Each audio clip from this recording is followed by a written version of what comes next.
Hello and welcome to this live of the stream. It's a stream, we are live, we have ducks. That's a lot of ducks in the chat. Welcome everyone.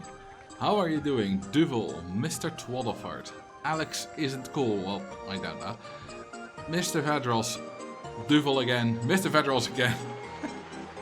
If I go, we'll go by every comment, it's gonna take a while. Welcome to Feelman, Magic Geeks, Carrie, everyone else. When are you leaving us for Italia? About 1.5 weeks. We're going on the 5th. So that's I don't know what day that is. It's a Thursday. So I don't know if I'll stream on the Wednesday before that. Depends. Probably. Yeah, probably I will. But can't say anything for sure. A stream of the live variety. You can also do a stream of the not live variety. I could just stream a video to Twitch, a pre-recorded video. And then in that video act like I'm interacting with you or responding to comments, which in reality I am not because it's all pre-recorded. Obviously my intro is exactly that. Well, I'm not in it of course, but that's just a video that I play. Yeah, stream of a not live variety is what Max did a few years ago, indeed. On April Fools. He had written the whole kind of script where he just pre-recorded the stream and he written the script for when he should say what to comments. He had written comments for him to react to from people that frequent his streams. I knew of it beforehand because he told me. Other people didn't. And it was quite entertaining seeing them trying to figure out what was going on. Anyway, this is not that, unless I predicted your comments extremely well. Today we are going to be playing another Wacky World scenario. We did Beach Barbecue Blast last stream. And today we are going to be doing, where is it? Mirage Madness. A desert oasis has been discovered and would provide a beautiful location for a park. Transport to the oasis has been provided. Objective to have at least 1,500 guests in the park at the end of October, year 5. Yeah, I'm not waiting until year 5. Definitely not. What I will do though for now is turn off early completion. We can turn it on when we need to. Ducky 5 Park. Of course. Let's see. Where are the ducks? I want the ducks. I want all the ducks. There they come. That's a lot of ducks.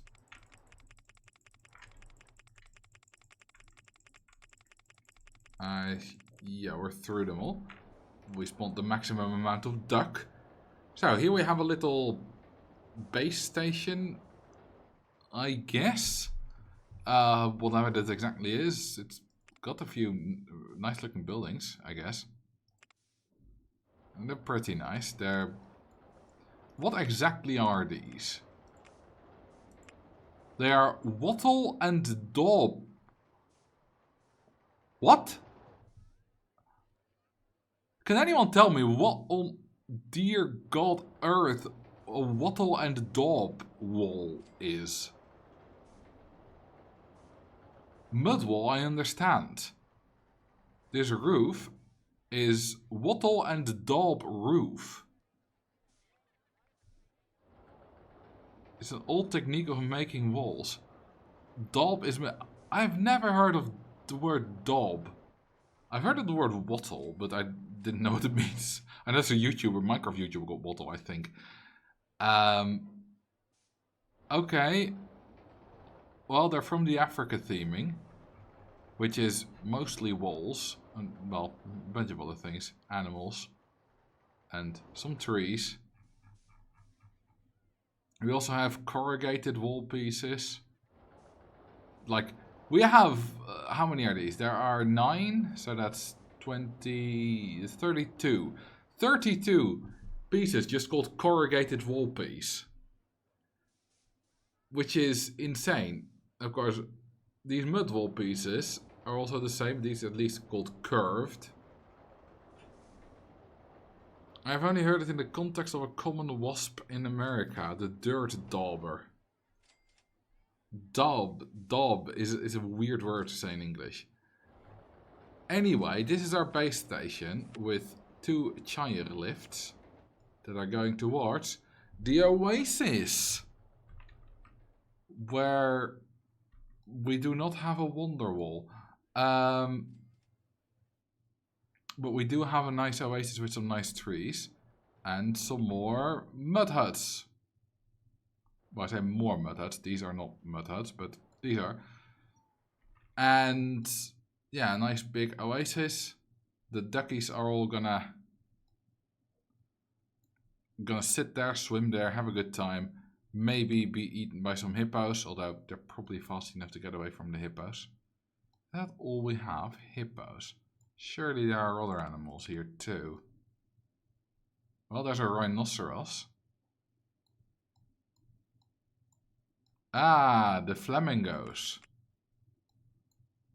They might peck at the duck. Some of these are shaking their heads, the others are picking the water. Ooh, there's more ducks. Okay, drown guest 24. Is that gonna happen? That's not gonna happen. We start at 600, baby. So, yeah. You gotta pick a number above 600. So, in this park... Why is it not playing music? Music is not...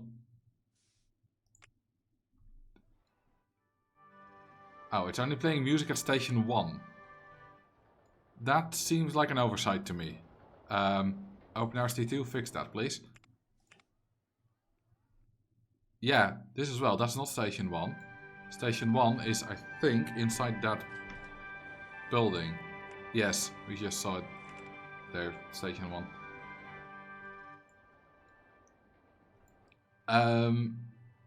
624 then, okay. Why 24? There is, by the way, also a path connecting these 2 bits.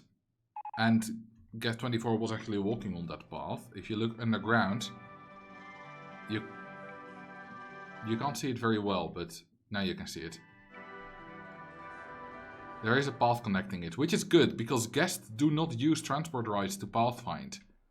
I mean, they will go on them if they're free, which they should be. They're not. I mean, they can still go on them if they're not free, but if they're free, they will ignore every check, like a rain check, intensity check, park leaving check. All that will be ignored if the transport ride is free. If not, it's just another normal ride. Is that an original or OpenRST feature? Original. It's a great feature. Which is fantastic, because sometimes you do have little areas of your park like this, which are disconnected. Rainbow Summit is one that starts off with one. But so is Alpine Adventures. And it would be terrible design if guests couldn't get away from them. It's still bad design regardless, because it's got other issues. But at least they can still get away if they want to go home. I come to a stream and the first thing I see is Marcel drowning a guest. I'm glad to see the Twitch matches the YouTube has advertised. Oh, it does. Well, not quite. On YouTube, I'm more family friendly than here. Also, welcome. Park fee or attraction fee? Well, I just lowered the prices on these, so probably attraction fee. Oh, the underground path in this park, was that in the original? I don't think OpenRST2 added it, so yeah, probably. The only things OpenRST2 has added, as far as I'm aware, is some unbuyable bits of land. Like, in Katie's World. This is not Katie's World. Katie's Dreamland. You can buy some land here, and one of these tiles in the original is unbuyable, just a mistake. So OpenRST2 fixed a couple of those in the game. And a couple of like, there's another scenario, which is from Time Twist, this one, which I believe has like a queue line and a normal path on like this or something switched up. or like there's a normal path piece halfway the queue line, something like that. They also fixed that.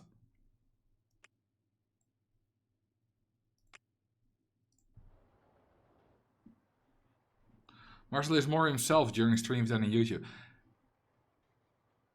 Interestingly, I wasn't really a discussion, I just left a comment about it, but I've been thinking about those kind of statements. Because it was about YouTuber Green, who's a Minecraft YouTuber, and plays Minecraft just by recording himself while playing and commentating on it, and he doesn't really play a persona, he kind of just plays himself, just as he is, like I am on stream right now. And someone said, well, we don't really know, that's not the real Green. And like, is it not? Just like, am I the real Marcel? Am I? Am I not? Yeah, I won't tell you guys some stuff I will tell to my friends, of course, but that doesn't mean I'm not the real me. Because I also wouldn't say the same things to my granddad as I would say to my friends, you know? That doesn't mean my granddad doesn't see the real me if I, you know, reserve the dirty jokes for when he's not around, something like that. And the same thing's in my video. Yeah, I don't really swear in my video, while I will occasionally swear here, for example. Does that mean that my videos are not the real me? It's different parts of me, but that's not just restricted to YouTubers and influencers. It's different, of course, if I'm clearly role-playing. If I'm, you know, for example, some Minecraft YouTubers will clearly be role-playing as a like medieval character, sci-fi character, whatever. Then it's not the real them, of course. And there's a gliding skill as well. That's a recent quote from the Oh No. And yet, we don't know what it's from, because I have no idea either.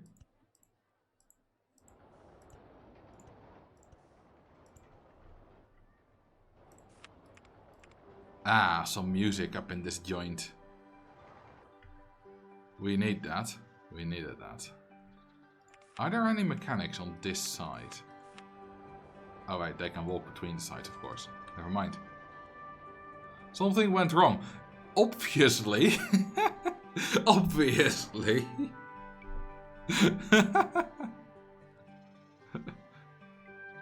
Or I played that something went wrong.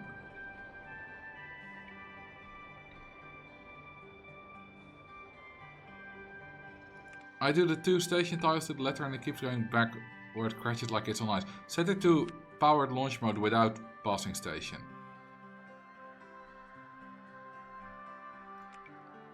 How about I said a go-karts. Through the trees.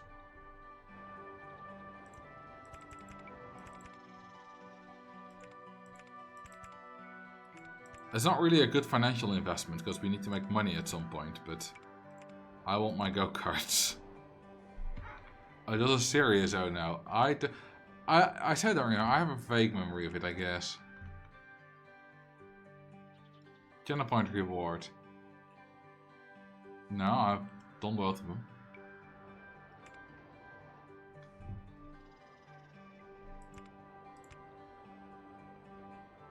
Oh, that was a question about why there are so many ducks. Yeah, no, that was a channel point reward.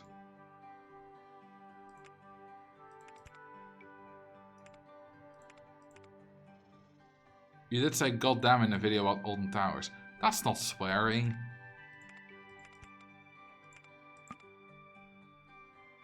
Okay, sometimes you gotta delete the big trees, which don't automatically delete themselves.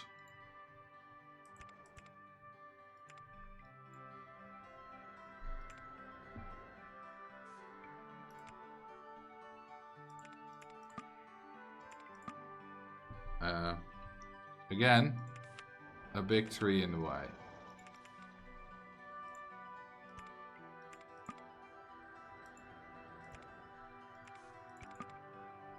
Why are there so many big trees?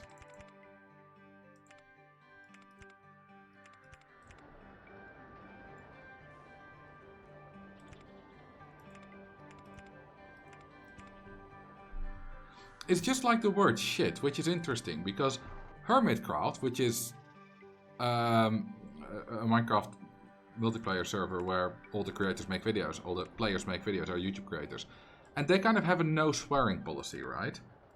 On Livestream it's different, but on YouTube videos. And there was a prank in season 9, I believe, where they dressed up as creepers to scare someone. And it was Zombie Cleo, and she said, shit, as a reaction to that, thinking her base was going to blow up. That was censored. Yet I don't consider shit a swear. Maybe it's because it's more of a swear in American English than it is... I think she's British, but... more of a swear in English than it is in Dutch. Because shit is a Dutch word as well. I mean, borrowed it from English, but... It's like in all the Dutch dictionaries and stuff. So, and it means the same.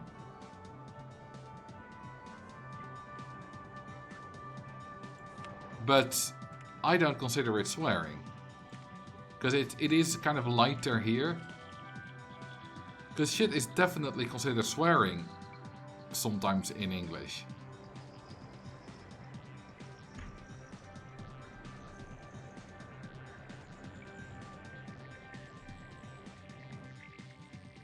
This would be a great go-kart to go on.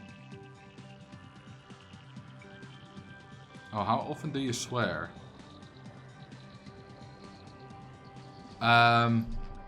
What's the difference between all the time and once in a while? Because it's not like I swear every other sentence or something. But I do swear every day pretty much, because just including... It depends a bit on what you consider a swear, but you know, fucking is a word that I use fairly often.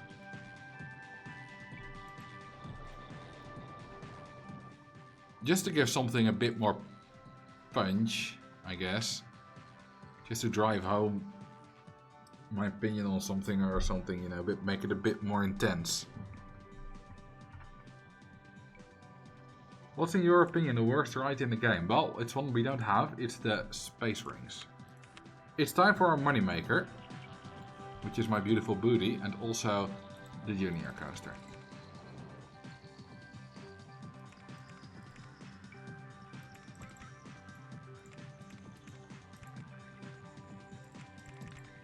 There's also the beautiful Dutch word of 3 letters, kut, which I use, well, a lot of people use very often. It's kind of equivalent to the English shit, in that, you know, just if you drop, if you drop a cookie on the ground, you might say, ah, kut. Yeah, oh shit. But it's more versatile, because if something is not working at all, like your computer is just being an absolute ass, it's not working, you can say kut computer. But saying shit computer doesn't really work. Or something is just bad. If a particular computer is just bad, that's a good thing.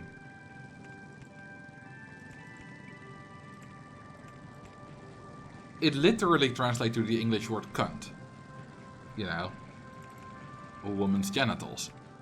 But, and that's of course what it's used for as well, but in terms of swearing, that's not what it's got a very different connotation than the word cunt.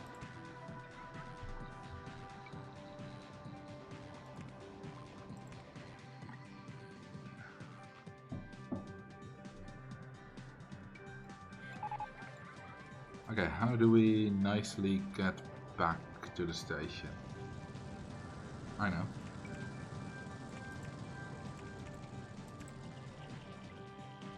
I don't think we ever had a computer in Dutch, so when I was really young, I saw cut on the computer when my dad was using it. I didn't understand why it was using a rude word. Yeah.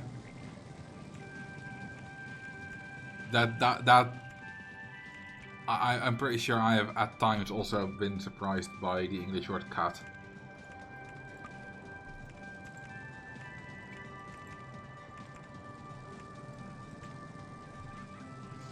You know what I'm also surprised by? Well, not surprised by, but what sometimes took me off guard. Is the English expression LUL, which is kind of similar to LOL, lul. Sometimes people just throw that in the chat when, I don't know, it's kind of an equivalent to LOL. In Dutch, lul means dick, or cock.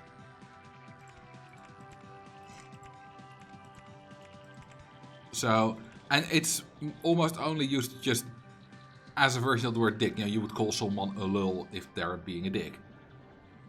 So, me, being like 17, being in some English chat rooms, probably Pokemon related at the time, and just seeing someone randomly say lul in the chat was quite confusing. Okay, we can charge a lot for this.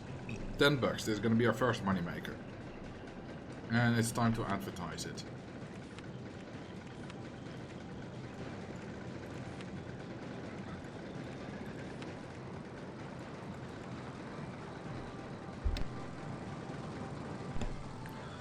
Learning Dutch penis words now. Yeah, lul's a word for penis.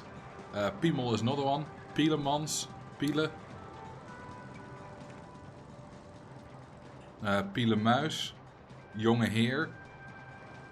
Do you get the ATM? Yes.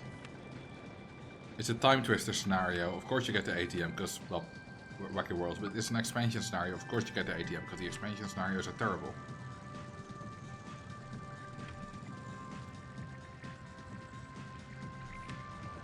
Pick. Oh yeah, of course I forgot about that one.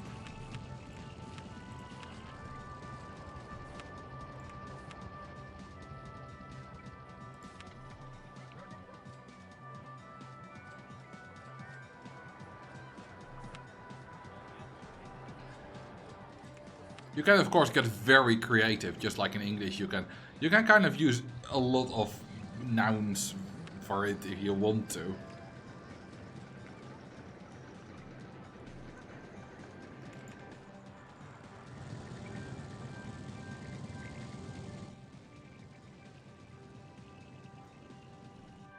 Okay, we really need to get...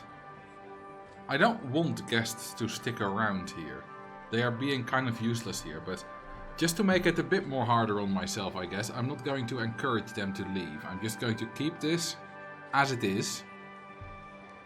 And most of them will probably eventually make their way over. And then stay around here, because this is where the exciting rides are.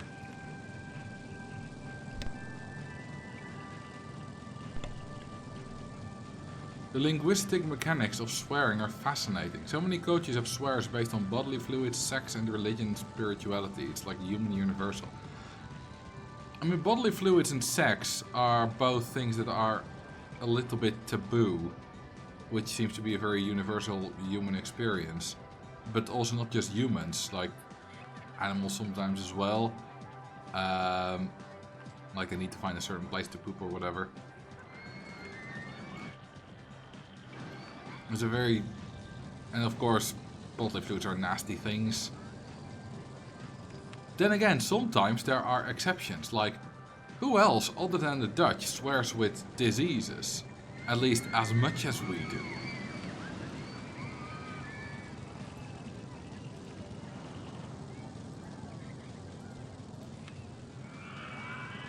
Have you ever looked into plugins, or are you against them? I use a whole load of plugins that I currently do not have installed, but, well, installed, you just put them in a folder. But yeah, I've even made a video about plugins. Hey, Koploper Mau, welcome! We were just talking about all the different Dutch words for penis. You are welcome to participate. But how are you doing? And how's everyone else doing? Dutch is special to be swearing with disease.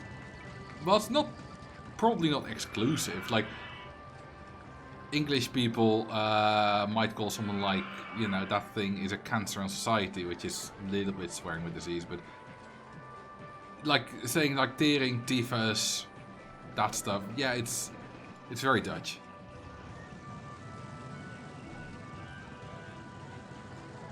So, what were you playing? And have you had a good time doing so? We are, by the way, doing the Oasis scenario, Mirage Madness. Where we need to get 1,500 guests in 5 years, which is not very much, but the goal is not the point. And you start with a little desert outpost, have 2 transport rides and a path. The path is underground, as you can see there, to the nice oasis.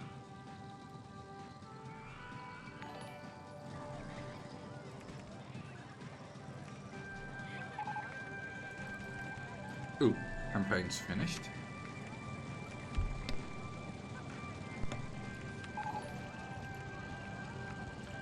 More advertising for the junior, because that is currently our big moneymaker.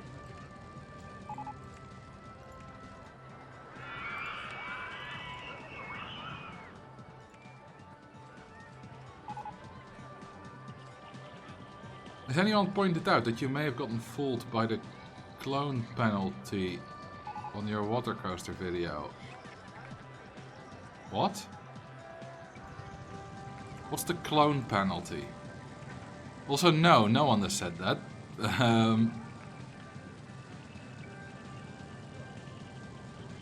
Also, by the way, to continue for Terrible Lizard, yes, I'm well aware of the Price Manager plugin. I've used it a lot. But I tend to avoid using it in normal gameplay because it kind of makes things a bit too easy. But sometimes if the point is to see how much money I can make, then I'll use it.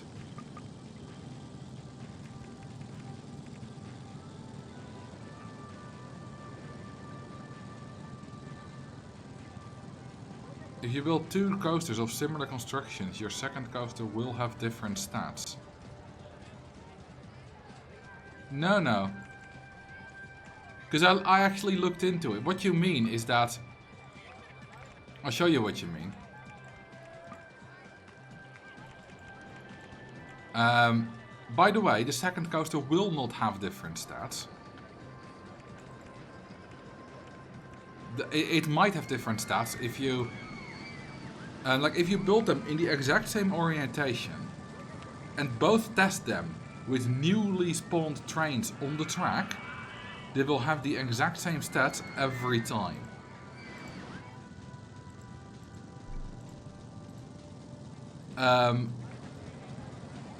Now I know what he's talking about.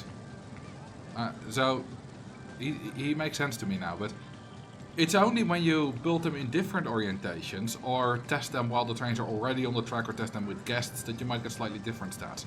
But those differences are still not as big as I observed them. Besides, I looked into the code of it.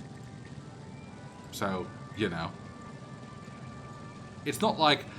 I'll explain what happened. Basically, I did my water coaster overview and I'd written earlier in the script, well, not just earlier, I'd written in the script that the water sections of a water coaster don't do anything. And I had evidence for that, because I had this. See, there are loads of different water coasters, and they all got the same stats. Well, this one got slightly less excitement, because the brakes worked slightly different or something, but you know, these all got pretty much the exact same stats, and I could replicate the 4.76, but you know, if you look at all this 1.1 minute 47, 1 minute 47, 1 minute, it's all the exact same. So I was like, well, they don't do anything. But then I had done the script, recorded the script, was recording footage and editing the video, and then I did... oh god, do I need to get to my autosaves? Does that even exist anymore? No. I mean, that's fine, because I just used my... I can go to there. Because I used this design for that in the video, before showing off the design properly. But I use this design, and then it's my medium design. And then just to show the comparison, the stat penalty, I removed that bit and tested it again.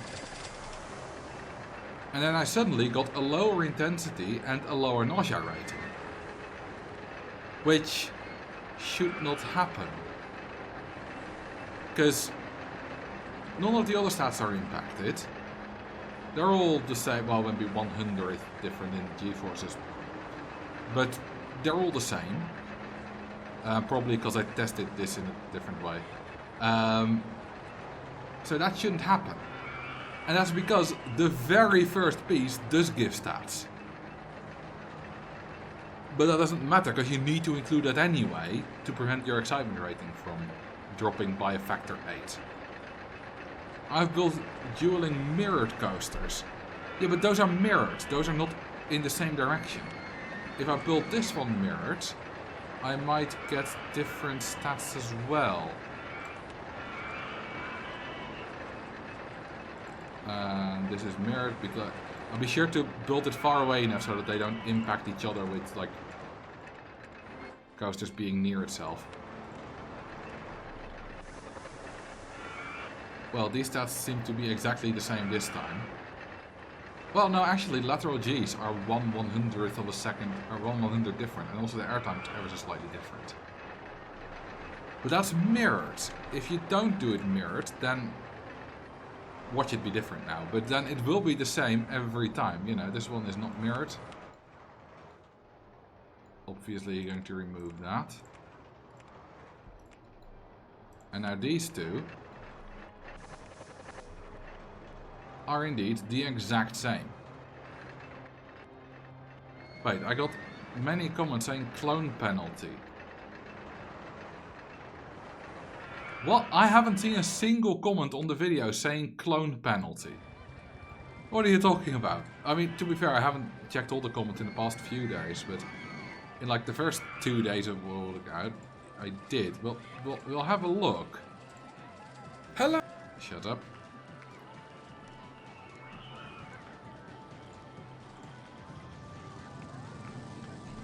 Let's see, we'll just load all the comments and then Control F on the clone. I'm looking into forums. What? What forums? I'm sorry, I'm just confused.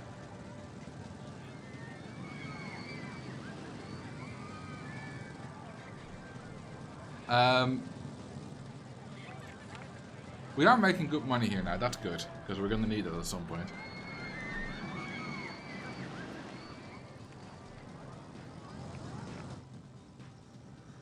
Was my video discussed on some kind of forum? Oh, well, my mirror coaster at different stats.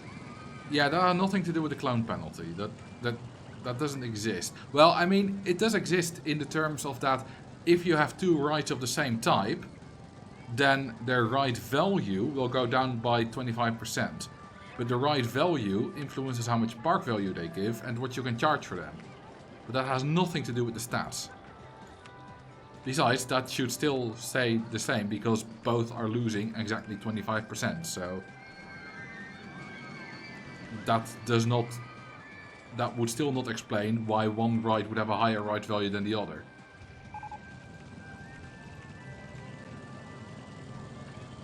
And that doesn't even have to be a clone, that's for anything of the same type.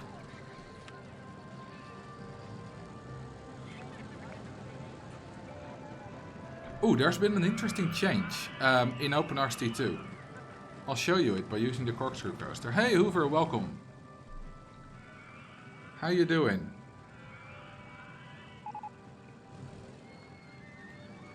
Ooh, ads are finished.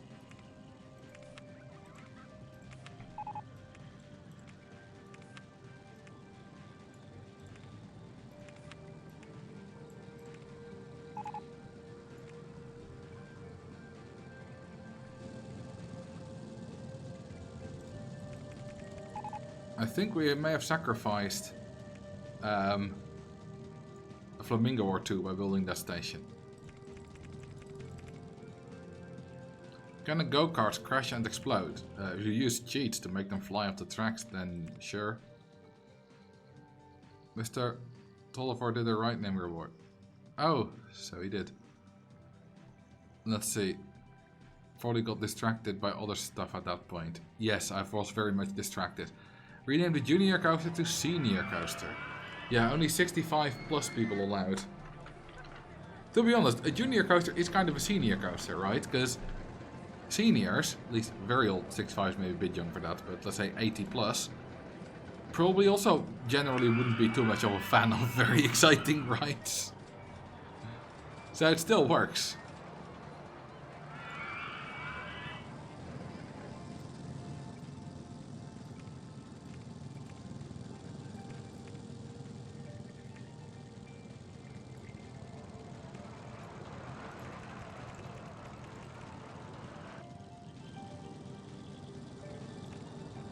American living in Germany.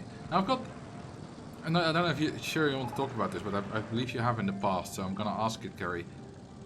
What are you thinking about staying in Germany or leaving at some point?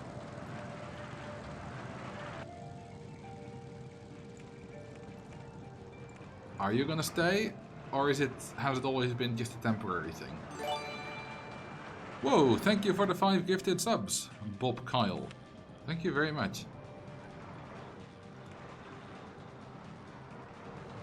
That is appreciated. Okay, time for a loop. I want to stay, I'd rather not get into the specifics of why here. I mean, some of the specifics that are not personal to you, I can guess, for why one might not want to return to the USA right now. Of course, you might have personal reasons that, of course, you won't get into here, but there are non-personal reasons that probably play a part that I can guess.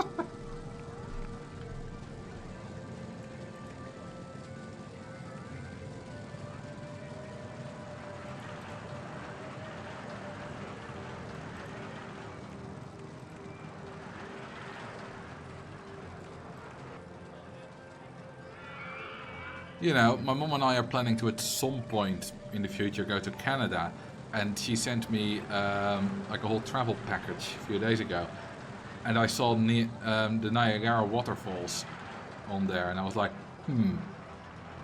I really checked if it wasn't going into the USA because, well, let's just say that's not the place for me right now.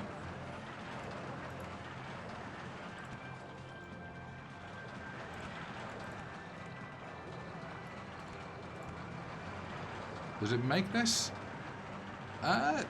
Surprisingly, yes. I did not expect that. Does it have a dive loop? No.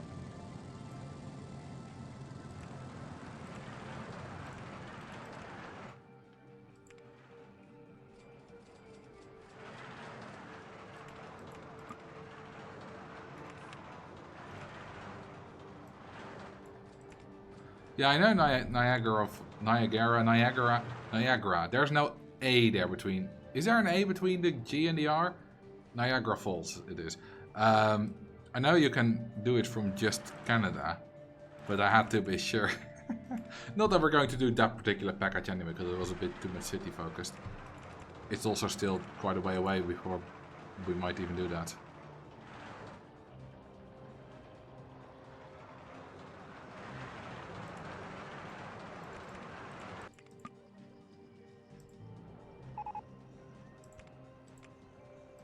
In Dutch is Niagara.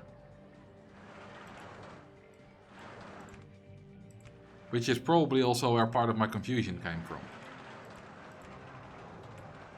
Because that would be Niagara. But that doesn't work because it's Niagara. Other section.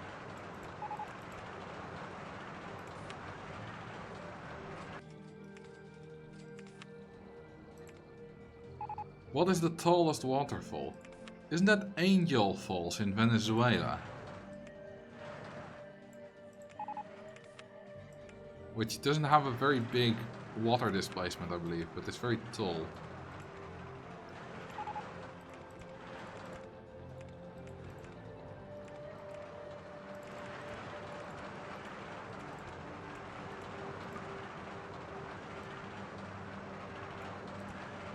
Okay, and we're back at the station.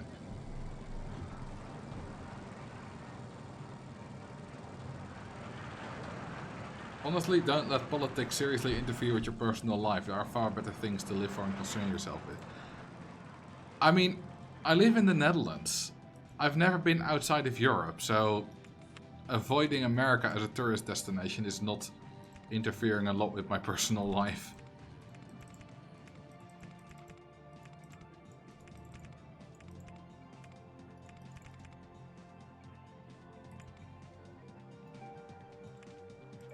The tallest waterfall is the flushing toilet in the Burj Khalifa. Isn't... Hang on, how to Angel Falls... Isn't that taller than... Yeah. It's 979 meters. That's taller than the Burj Khalifa.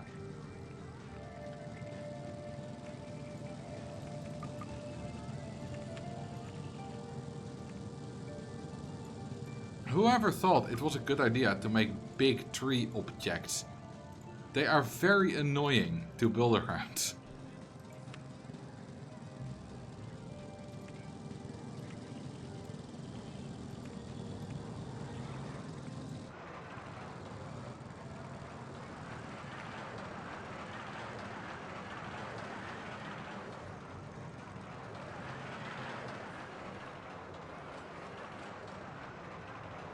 Now this corkscrew is going to be a bit of a slow one, but it'll be fine.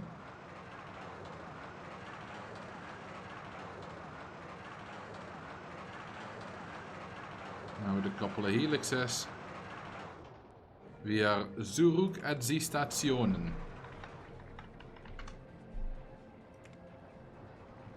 I charge 450 for this. Now the interesting thing about this is look at the insane running cost. 1756 euros an hour. Compare that to the junior coaster, which has a running cost of 190 an hour. Or the swinging ship, which has a running cost of 49 an hour. So you know, normal for roller coasters is maybe between 200 and 500. So the question is, why on earth does the corkscrew coasters have 1700 running cost? Boosters, well, boosters are free, they don't have a running cost. Well, they do now. See, the thing is, boosters do not exist in Roller Coaster Tycoon 2. Not at all. So, when OpenRCT2 was created, obviously boosters were not factored into the running cost at all. Because they don't exist in RCT2. But then OpenRCT2 added boosters from RCT1 and RCT Classic. And never added the running cost for them, even though they do have a running cost in RCT1. Which is 80 per hour per piece. Well, there are like nearly 20 pieces. 20 pieces would be 1600 an hour. It's probably like 18 or so. And that's why we get to such a high running cost. And that's only very recently been changed. I changed that, along with some help from Gymnasiast, who added the logic to also make diagonal brakes and boosters work. Because brakes also cost running cost per piece, but diagonal brakes were never counted. So he changed that so that it counts for all kind of brakes, all kind of boosters. And that has been changed now. And I kind of tested this on a variety of parks, and none of my parks got more than a 20% increase in running cost. So it's not a big deal. It is obviously for one coaster if you use a lot of boosters, but yeah. On the right photo has a price per hour, right? On the right photo, yeah, adds like something. I don't know how much it adds. Let's have a look. 40. That's exactly 40. Anyway, we have now 10 per amount of reversers, which obviously only the reverser coaster can do. 20 for brakes and 80 for boosters, and that booster bit is new.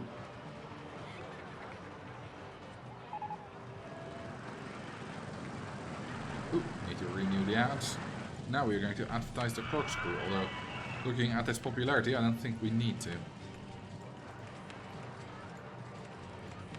Gonna do it either way though. Where are our food and drink stalls? Yeah, they're at the very start. We need some food and drink stalls here.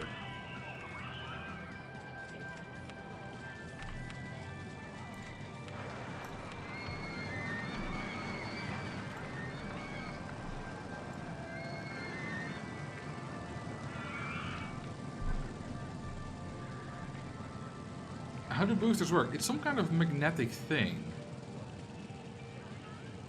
How exactly they work, I don't know. But it's got to do something with magnetic stuff. So, look it up, I guess, because I can't explain it. Because je ne sais pas.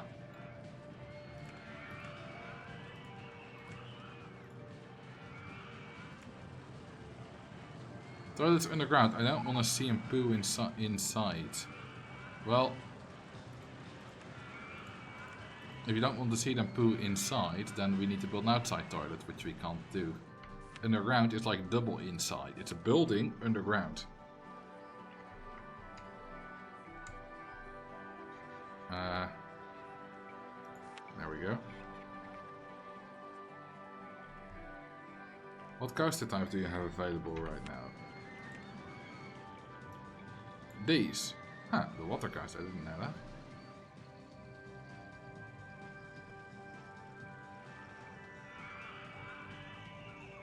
Alright, have a good breakfast, Hoover. If I had to have a block break after every 180-degree bend, where the track is water turn pieces. Oh, I had to have a block break after every 180-degree bend. When the track is the water turn piece because they're so slow. Well, yeah, that's why I don't bother with block breaks. Block breaks are stupid. Well, they're not, they're great, but they can be annoying to deal with. Which is why I don't bother, I just build a long ass station. It's more efficient. Lay down coaster. Yes, thank you. Block breaks are more safe, of course. But who cares about safety? I don't. Never have, never will. Safety is for pussies.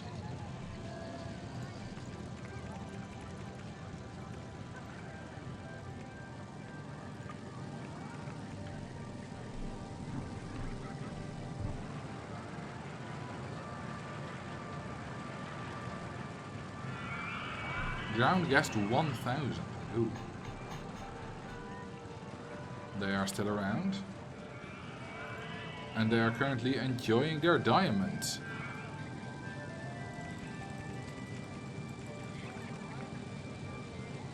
Penetrate the looping.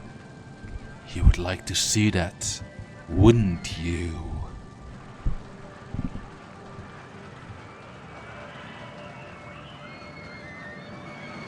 Meme is getting old. Which meme? Looping penetration? It's never getting old. Well, I mean, it may be getting old, but not stale.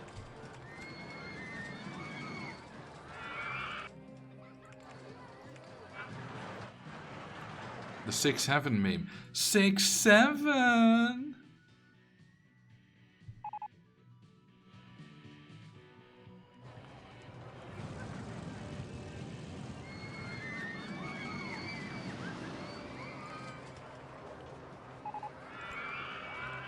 I quite like the 6-7 meme. It started off I didn't understand it, and then now I just think it's funny. I don't really use it here myself or anything, but it's just the thing about 6-7 is that it's such a harmless meme. I guess it can become harmful if that's all kids do and are distracted by it and whatever, but that's not, they get distracted by anything. That's not the fault of the meme itself.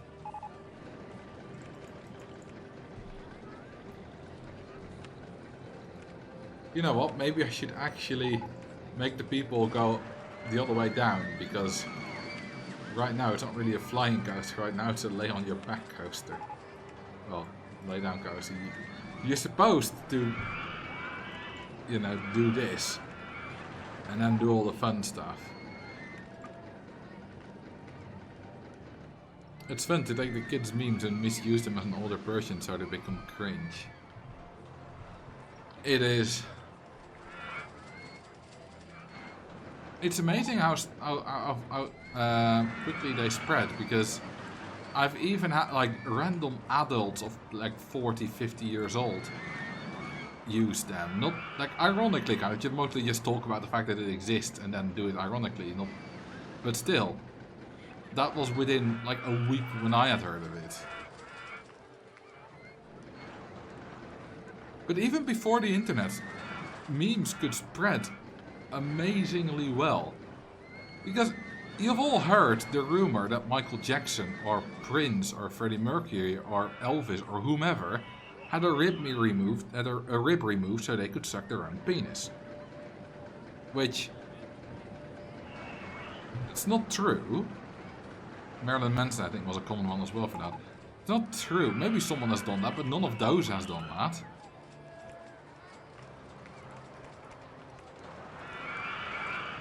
I mean, surely at least someone in history has done it, but none of those famous people have done it, but where the rumor was about. And that was a rumor well before the internet ever existed.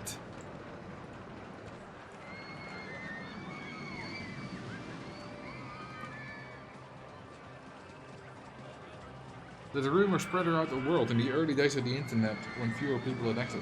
I'm pretty sure that was before the internet. Hang on. Marilyn Manson rib removed. Rumor.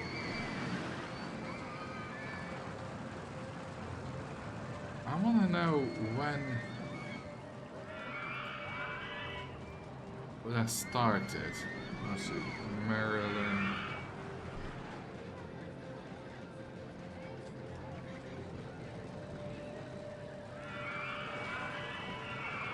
Okay, so it was said in 2000 someone talked about it. But I want to know when that started.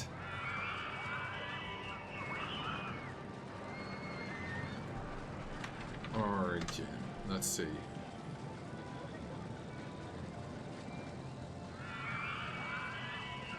Okay, this is a Quora thing. I can't really find it. Whatever.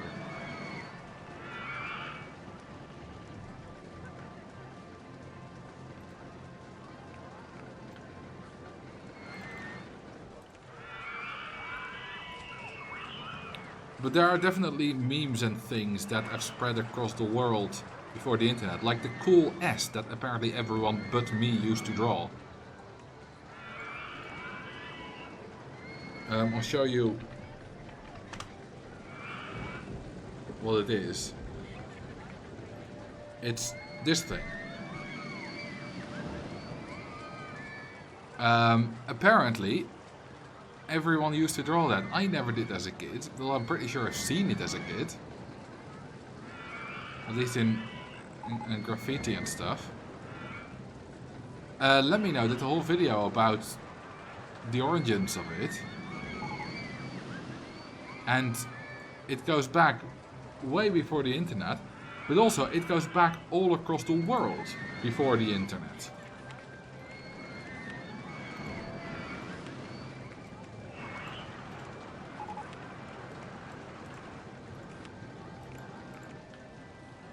So that's an example of things that spread before the internet.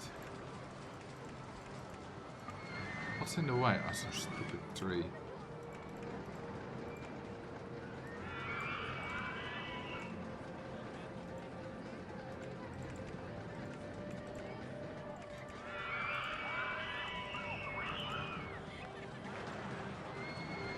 That means you need to catch up on your childhood and build a cool S in RCT. No, thank you. Kilroy was here. Is that an old meme as well?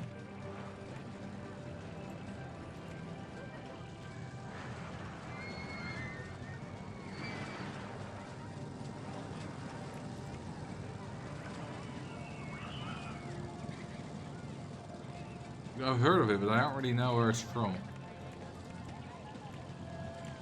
The big nose doodle. Alright, yes. That makes sense.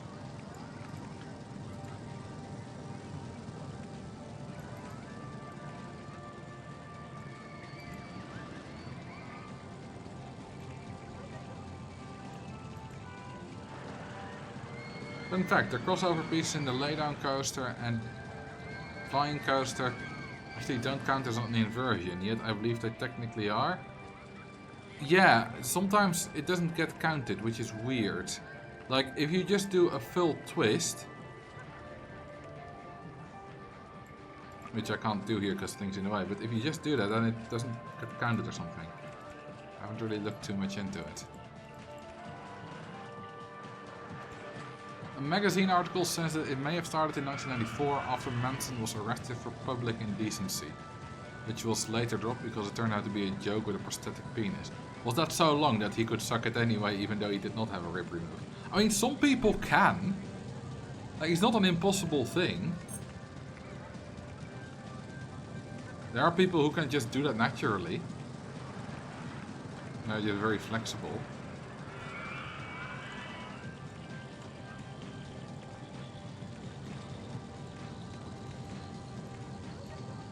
Oh, this is not aligned. I'm already at station height. I keep believing that this thing is underground, but it's not. It's above the go-kart track.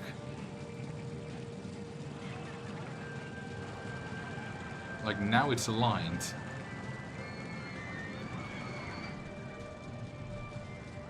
Name a ride of your choice. What do you want to name it?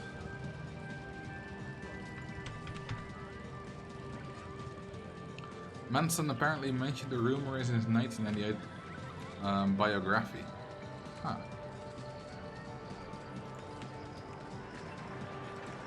Call the corkscrew the vomit comet. It's not that vomity comedy.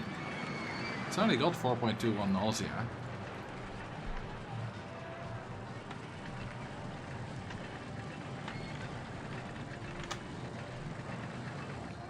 It's only a little bit vomity comedy. Well, we only got... Oh, we got 3 trains, good. The rumor is probably older than you and I. Yeah, I was born in 1996. At the tail end of 1996. So the rumor is definitely older than I am.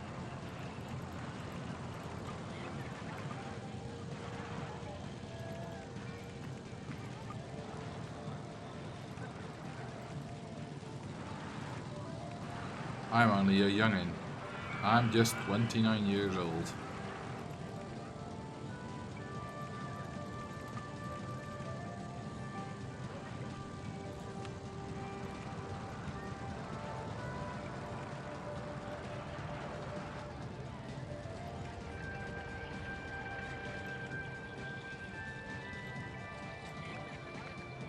I've still got my entire life left on me. Yeah, sometimes some people think, like, you know, when they turn 30, they're like, oh my god, I'm old and I haven't done anything with my life. And I'm like, well, I'm not 30 yet, I'll be 30 next year, but I'm basically 30. I've had about 10 years of my kind of professional life where you start working and that kind of stuff. I've still got more than 30 of those years left. So my life has kind of only just started. And even if you do count all your childhood, I'm not halfway yet. I mean, my life expectancy, based on my life expectancy, I'm not halfway yet. You never know, of course. Could die tomorrow. Wouldn't be fun, but could happen. Could die today still. I could have a sudden heart attack. Oh, heart attack. Where's the penetration of Marcel? Ah yeah, I forgot to penetrate. Well, we'll penetrate later. Oh, we are making good money. I'm just also spending good money, so that's why it doesn't seem like we're making a lot of money. 1,500 guests already? The year hasn't even ended yet. We still have 4 years to go.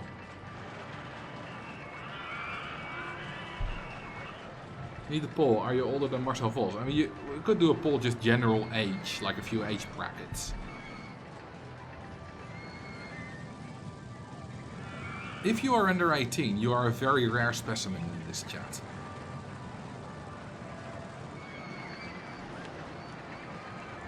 Five years ago, that used to be different. Still somewhat rare, but 5 years ago, it's, you know, not entirely insignificant portion of my audience was under 18.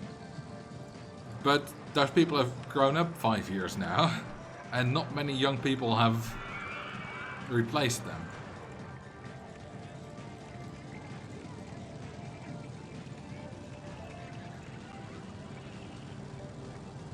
I'm feeling a bit unnerved about turning 30 this year. Yeah, but only because everyone tells you to be unnerved about it. Not literally, but it's a big kind of thing in society. Well, think of it the way I do. You've had about 10 years of kind of your adult life. You've got, in terms of working life, at least 30 to go. And that's still not the end of your life.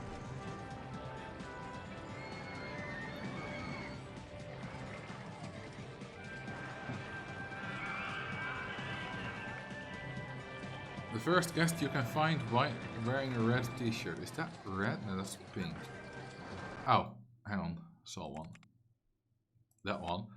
1843, you are dead to me. You are dead. I will kill you. I will absolutely fucking kill you. Psych? Nah. Psych? Hee hee. Ha ha ha ha. I'm torturing you. Drowning in land. Drowning in different land. Oh, now you're safe. Nope, you're not. Goodbye. Hee hee hee hee. Nah, I'm gonna kill you now. I'll release you from your... Oh, I wanted to do that on the save, but that was too late. Marcel used torture. It was super effective.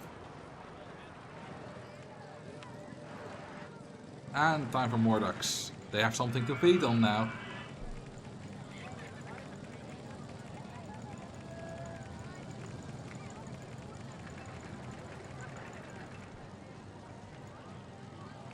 Okay, so we got age brackets. Under 18 for the poll. 18 to 25, 26 to 35. That will be the most common. 36 to 45 and over 45. I think maybe you should have done under 18 and done the others more granularly, Kerry, because yeah, we got 28, let's say 30 votes right now, and they're all in 2 of the 5 options. It's really quite concentrated.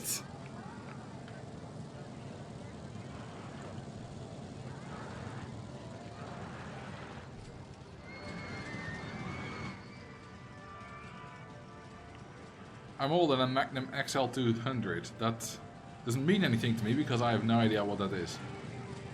I started to get grey hair streaks on my temples at 32. My mom has spotted some grey hairs on my head. I haven't seen them yet, but she has spotted some.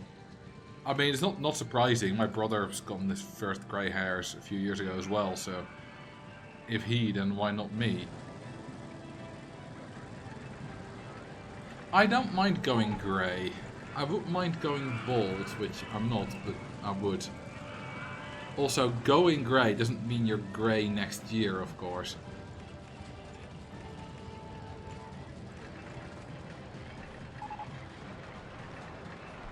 There's probably can be like 15-20 years between your first grey hair and having a hair color what people would call grey.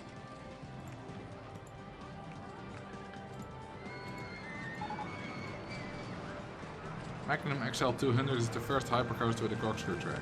Ah. But it still doesn't mean much to me because I don't know when it was built. I have blonde hair, so greys are hard to detect if I have them. Is it also me, or do men on average go grey earlier than women? Or is it just because a lot of women tend to dye their hair, like my mom did for a while, to hide their greyness? Although, to be fair, my stepdad did as well.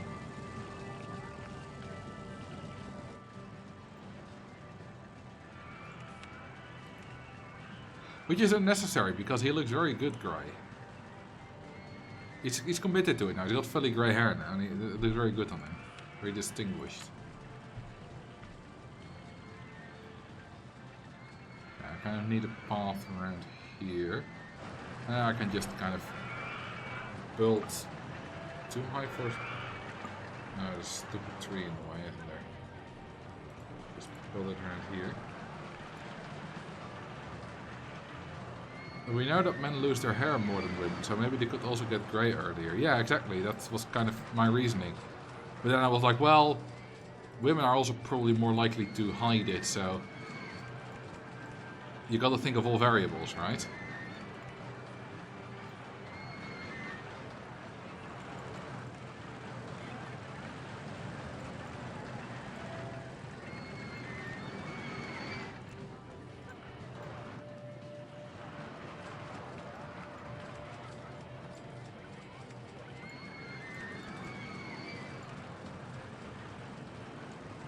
My former neighbor, a woman, was completely grey at 16. Surely that's gotta be some kind of physical anomaly. Like, surely they should be able to look into her brain and be like, this hormone is wrong, or something like that, or whatever causes greyness.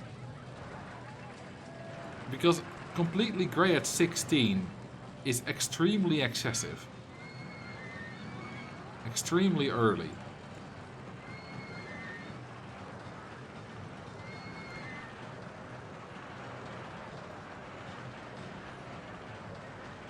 I've heard that, but in mid to late 20s. That's a massive difference though. That's a 10-year difference. Like 16 is mostly at the tail end of puberty. Most people haven't properly finished puberty yet. And that's completely grey. That would mean like going grey at like 14, right?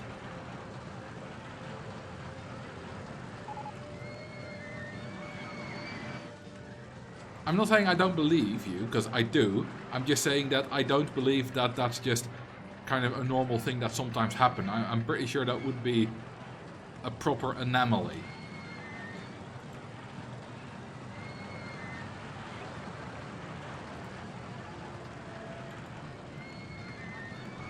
Which could be probably be explained as some kind of medical thing.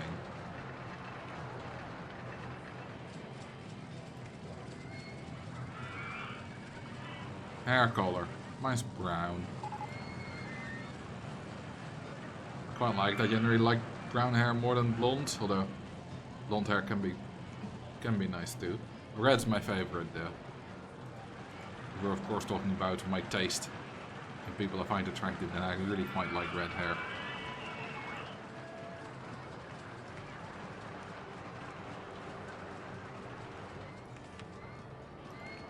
So yeah, Waluigi, Sander Eitrem, that is properly insane.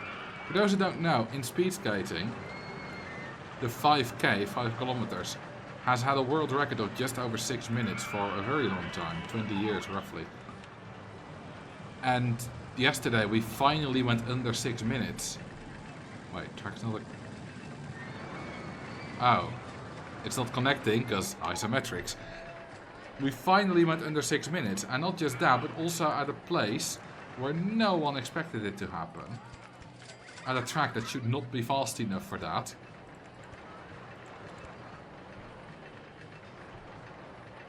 Yet Sander Eitrem, the Norwegian, did it. Which is very exciting. And the Olympic Games are in 2 weeks. That makes him suddenly the top favorite, which he definitely was not before. Did the wind help? There was no wind. Insel is an indoor rink. And there's no wind there. I mean, you can make wind in indoor rinks. Milwaukee they do that sometimes a little bit, but in Insel they don't.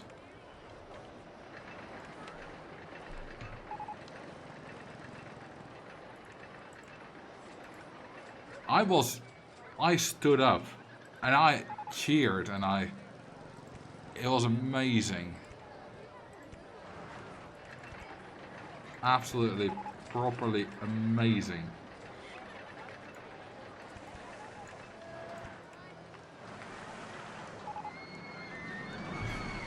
It was an indoor rink. The Dutch commentator said the last time there was a world record there was when Insel was an outdoor rink in 1983. Was it 1983? Yeah, that makes sense. But the thing is, Insel was covered in 2010, which was long after the indoor rinks of Salt Lake City and Calgary were established, and those are at a higher altitude, which means you go faster.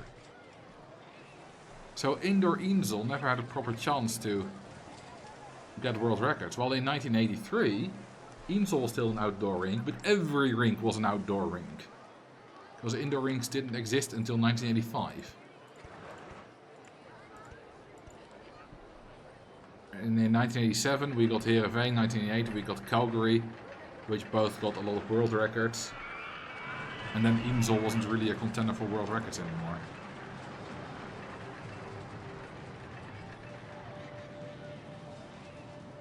I think the junior might be too expensive by now. Oh, no, it isn't. It's charging 10 though, it's already...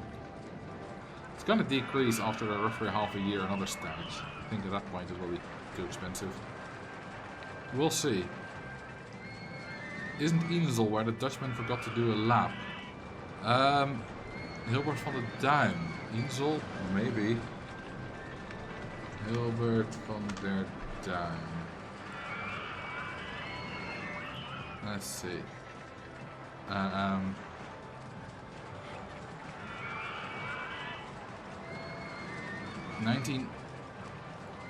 need the World Championship of 1981.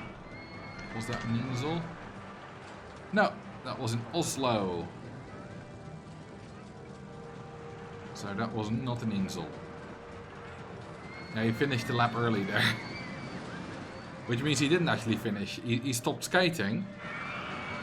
And then after half a lap he started skating again because someone told him he should not have stopped skating yet. I saw some vandalism there. That means there must have at least at some point been excessive puke. Yeah.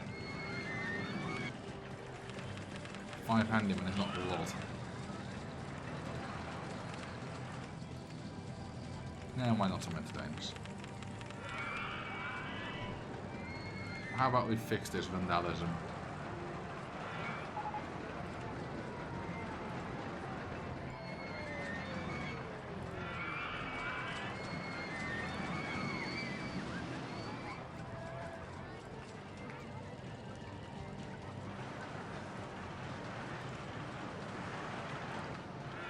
There's a YouTuber who reacts to dashcam footage I watch. When he sees the car in the wrong lane, he calls the Sven Kramer.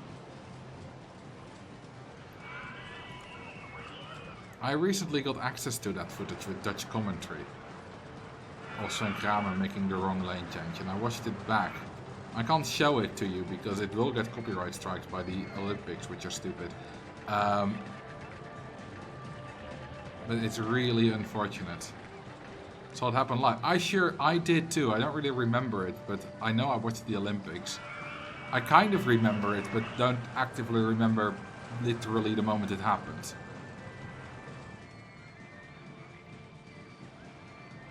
Damn, we're getting a lot. It's getting very crowded. We're also starting to make really good money.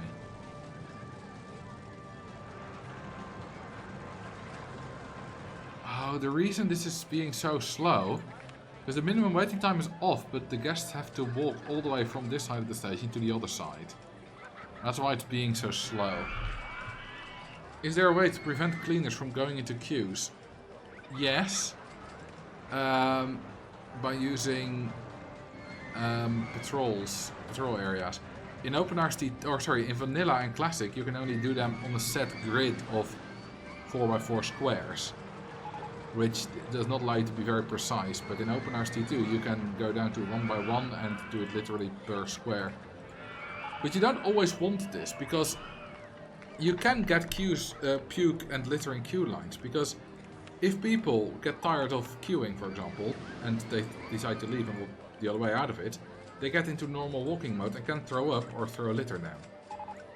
It's quite a rare thing, but it can happen.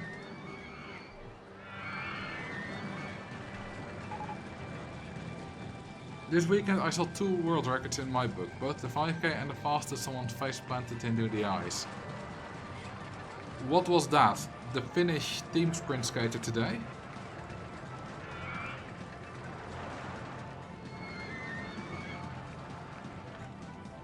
Or was it someone else with our roller? Sophie Warmoed, I think, fell in the first 500 meters.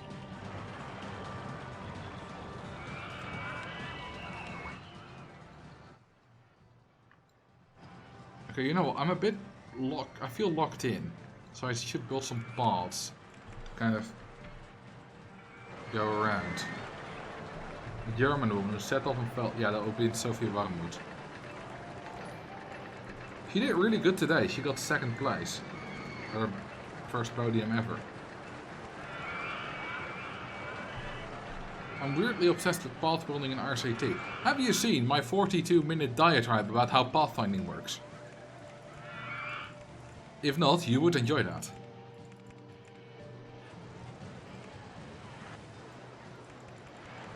Multiple times, that makes sense.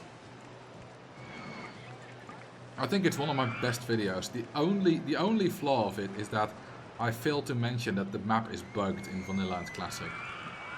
It's in a pinned comment, but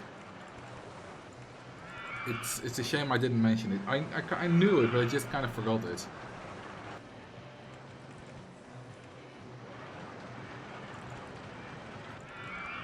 But other than that, I think it's a really excellent video.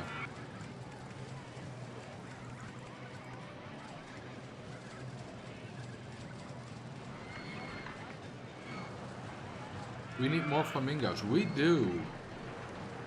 Alright, we got 3. Greening, looking, feeding.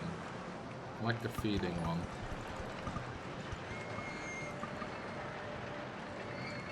We also have some looking ones. There we go. We got more flamingos.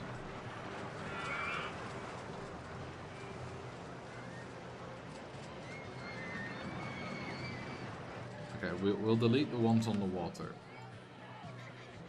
Because they're a bit unrealistic.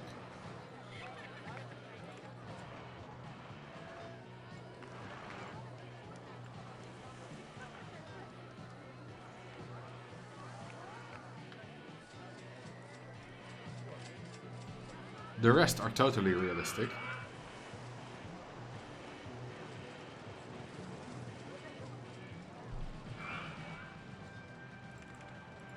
Okay, now we have some more space here. How about we do some stalling?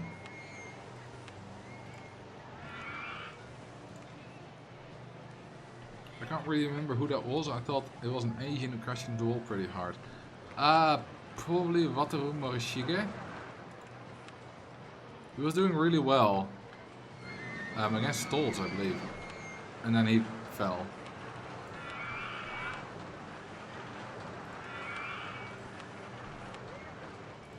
Which is really unfortunate. Yeah, on Friday.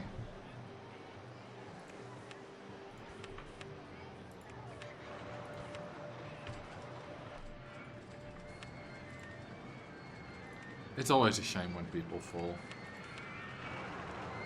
Although sometimes it can lead to funny moments, such as when Jordan Stolz fell at the trials in America a few weeks ago.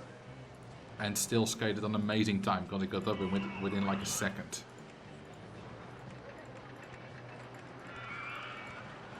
And since that wasn't really an important qualifier for him because he was already pre-qualified, it didn't really matter. So in that case it's fun. You know, no injuries, got a good time out of it still, and all that kind of stuff. Then it's just funny.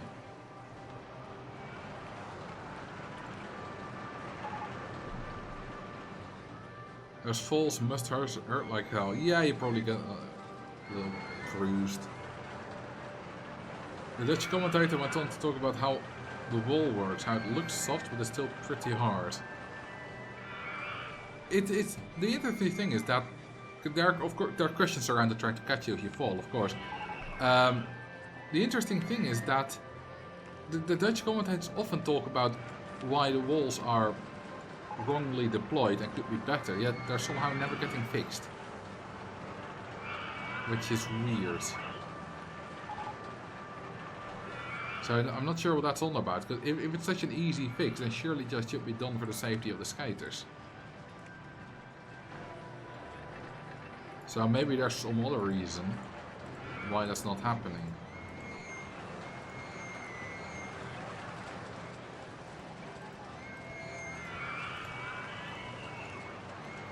But any place where you fall with 60 kilometers an hour is gonna be hard.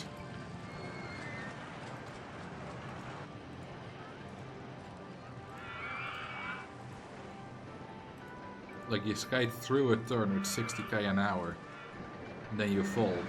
The reason falls are not that devastating usually on skating is because you slide. Imagine falling with 60 kilometers an hour on asphalt, with only a very thin skin suit protecting you from scraping on the asphalt.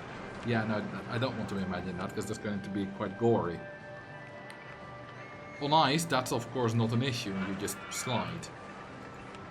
That does mean you need cushions to catch you, otherwise you slide off the track.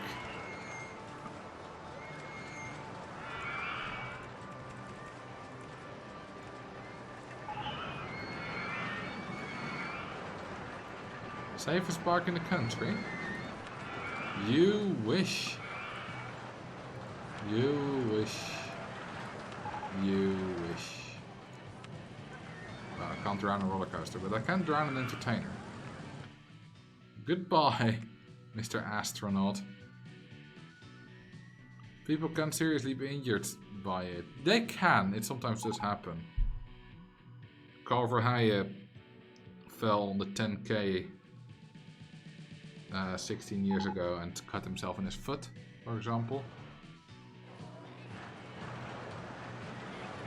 But you know, people can fall and be out for weeks. Jeremy Waterspoon broke his arm. Can you put guests on water lilies? No, it won't allow you to. Lily in the way. And even if you drop them and then place a water lily under them, you'll just fall through it. Hang on, I shouldn't save them. Goodbye.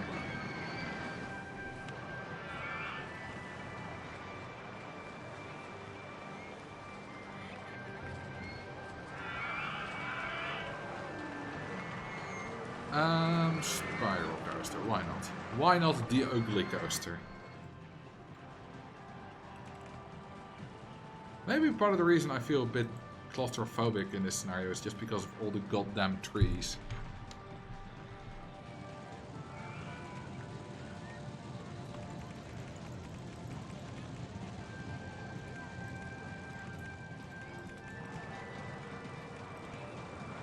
Speed skating is generally not the safest sport in the world, probably, but relatively safe, at least compared to something like American football, where a lot of players end up with head injuries.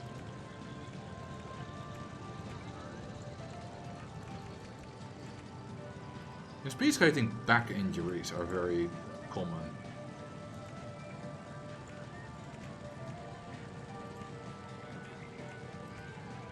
But at least that's not brain damage. And also, I say very common, like relatively common. It's not like every other skater has them.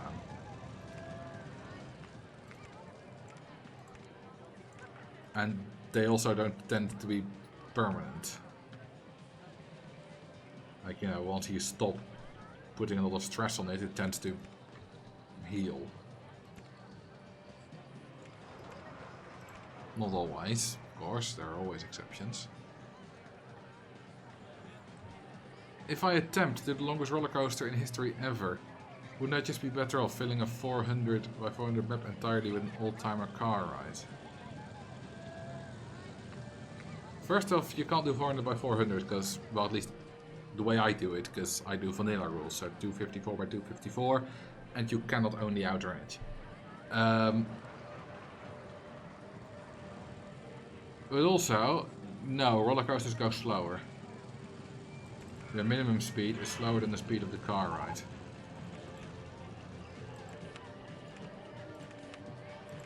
Way slower. Like dozens of times slower. I'll show you. So, we all know how fast a car ride goes, right? Just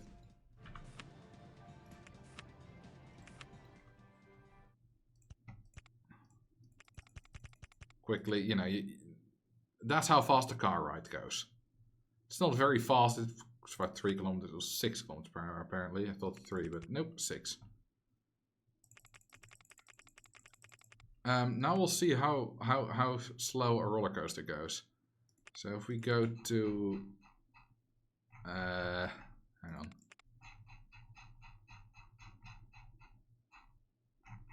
I need a DU. There we go. This is the minimum forward speed of a roller coaster. And if we compare this with a car ride,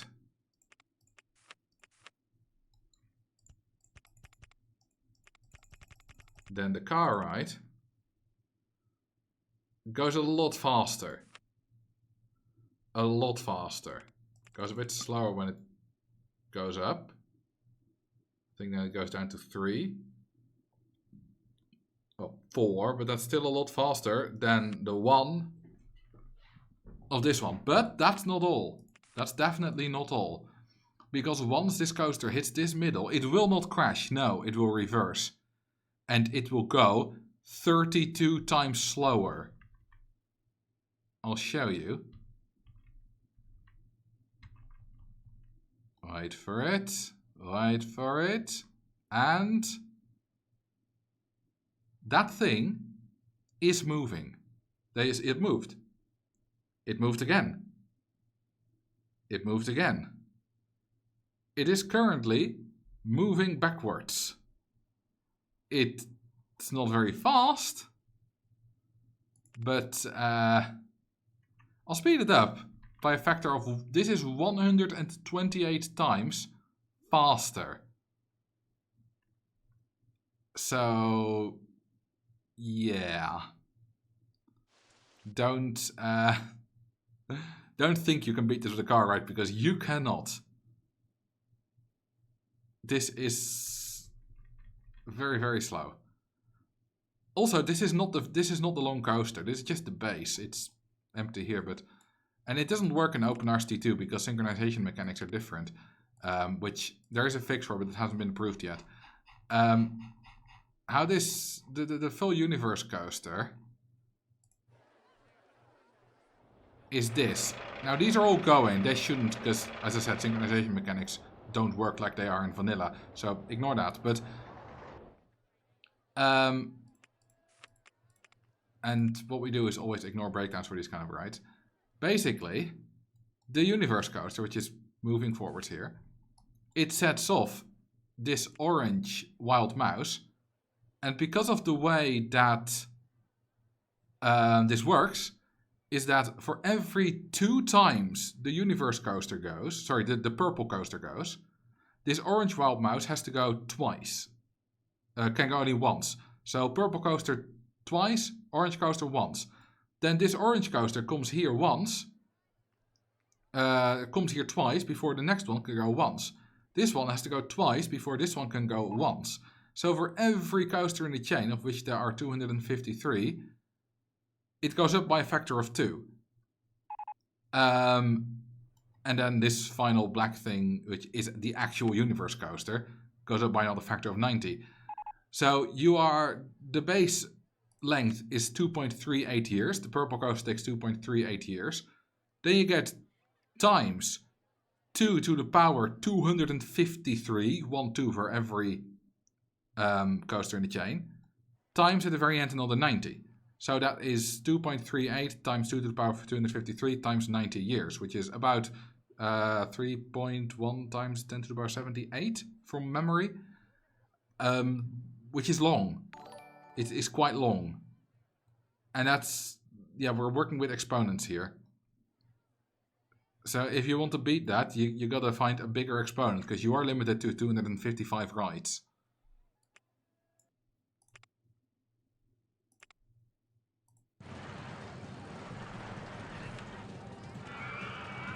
It's not something you casually do, building a new longest ride.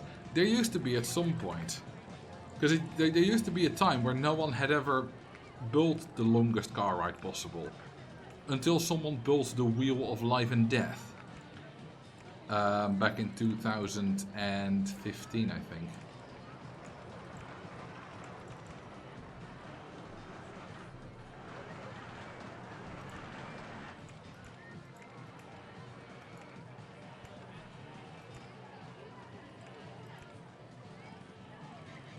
How long would it take for the queue to empty if it was full of guests?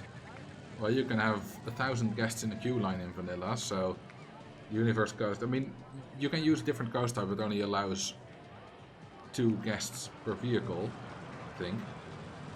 So that would be 500 times. That was the first project I saw of yours. I watched more of your videos years later and then got back into playing RCT when I was looking for online guides. Nice.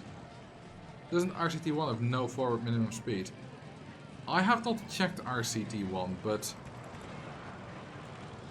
I would be very surprised if that would be different. Because all those kind of physics stuff are just the same between the two.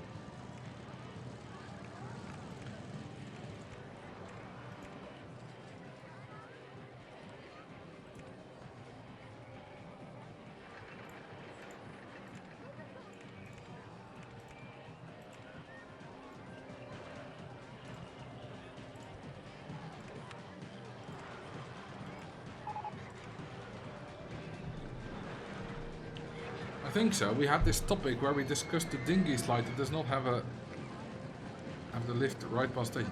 Oh yeah, yeah. I did test that. Never mind. Well, but that was different though, because that was kind of after a collision. Because after a collision between 2 boats, the dinghy slide could get properly stuck in RCT1. I did test that actually. But that's different, of course, from what we do here, which is not a collision. Which is just a coaster slowing down.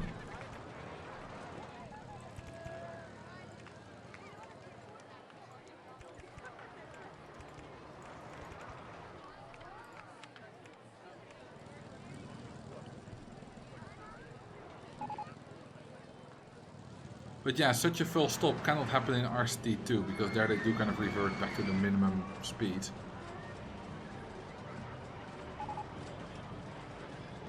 That trophy YouTube sent you is the kind of trophy that belongs on top of a fireplace mantle. Well, it's currently on a shelf behind me. Next to some books. And below some plushies. And above some other books. Name the spiral coaster The Ugly. Oh, it certainly is. That's a good name. Don't mind if I capitalize it a bit more than you did. Unless you do mind, then I will change it back.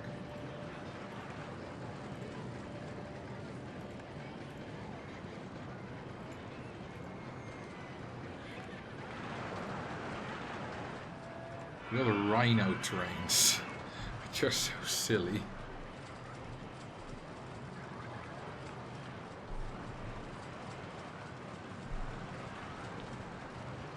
Yeah, there are rhino trains, which one of the many reskins that RCT Wee TT did.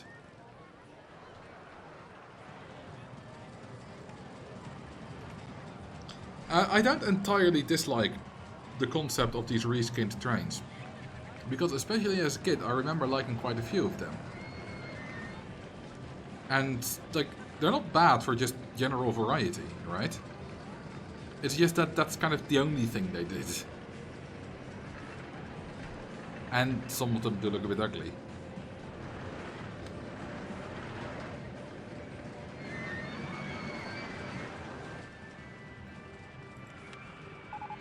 And we paid back the loan. 2,200 guests. Damn. We are rich. Balloon stalls! Okay, we're gonna take out the loan again because I want more guests. I don't think if we need... Do we need more? Yeah, not every ride is currently full, so... We do still need more guests.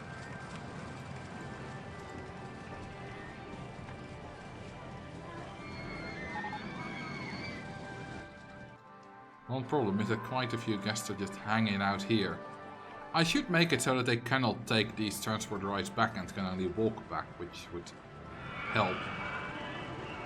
But I can't be arsed to change it. What was the gas target again? 1500 in 5 years. Yes, which is a ridiculously low target. Well, the target is maybe not necessarily that low, it's just that you got a long time for it.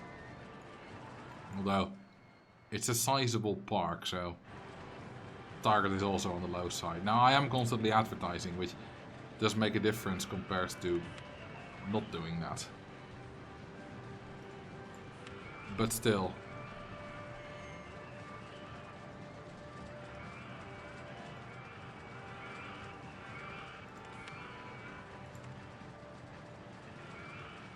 What's the soft gas cap? I don't know, they don't got a plugin available. But it's gotta be... Well, we got 15 rides. Average of, say, 70. So, 1,000. Few stalls, which is like another 200.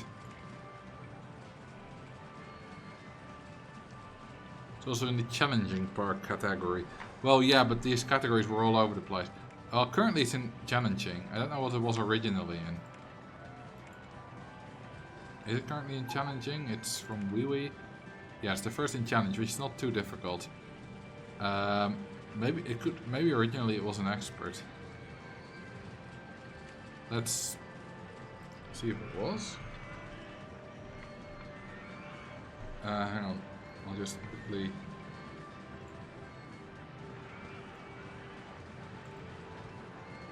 Launch RCT2 Vanilla.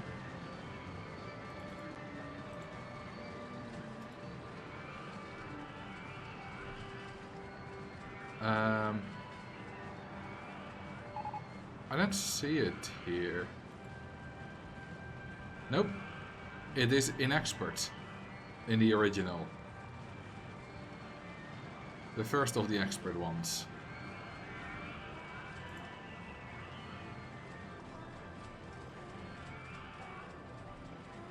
OpenRCT2 changed the orderings of all 3 campaigns.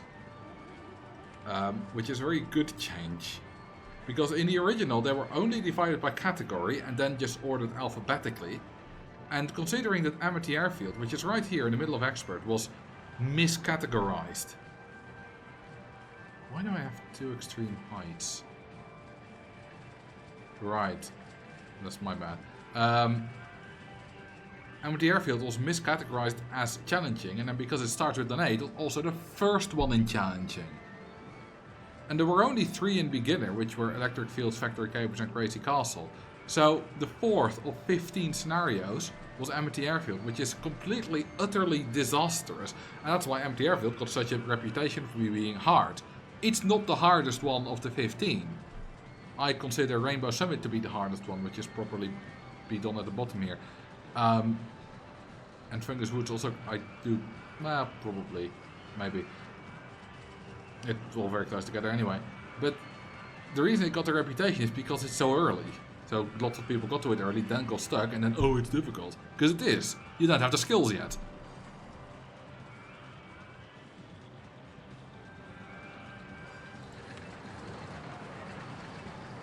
I'm thinking, with the side friction, even if not making it crash on steep pieces at 1 km an hour.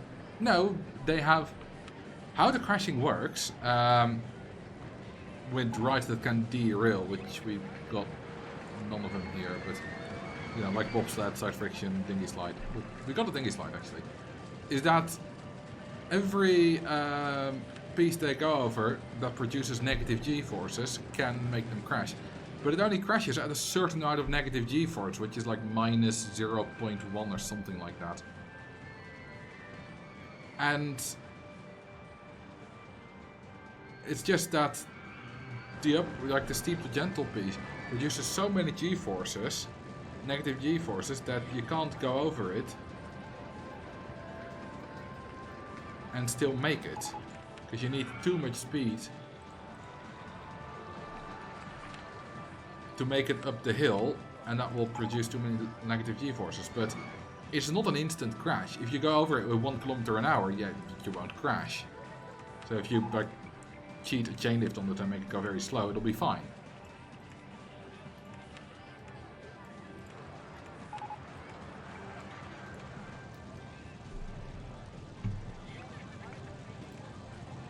And that's also why going from flat to steep is fine.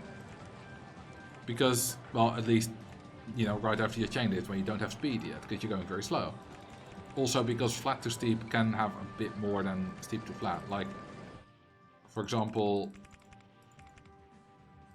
this piece can do 64, roughly, kilometers an hour before it crashes, which is 40 miles. While this piece, which is the other way around, can only do about 50 kilometers an hour, 31 miles. So going from flat to gentle has a higher limit of going from gentle to flat, and presumably, I have not checked it, but presumably that extends to steep pieces as well, which is why a drop like this is perfectly fine. But if you then do that, yeah, that's literally impossible. Even if you do the longest possible side friction trains, which is up to 3 cars, and immediately put a chainlift after it, still can't do it. You still need too much speed to reach that chainlift speed, and enough speed that it crashes. Because these produce easily negative g-forces. Hey, crash. Unless you do that. Then it'll just be a concussion, but that's fine. Which is ridiculous.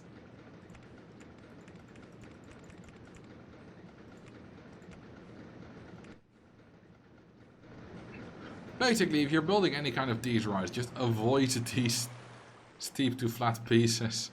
Steep to gentle pieces, unless it's a tunnel on the dinghy, but avoid them and only take hills at 40 kilometers an hour max. They'll crest them at 40 kilometers an hour max. 50 is the limit, but you know, you'll go faster with guests, and if you limit yourself to 40, you'll definitely be fine. Unless you're building like a 5 kilometer long ride, which at the very end has quite a big difference between yes and no guests, then maybe 40 isn't fine. But at that point, you're just trying to be difficult for the sake of being difficult.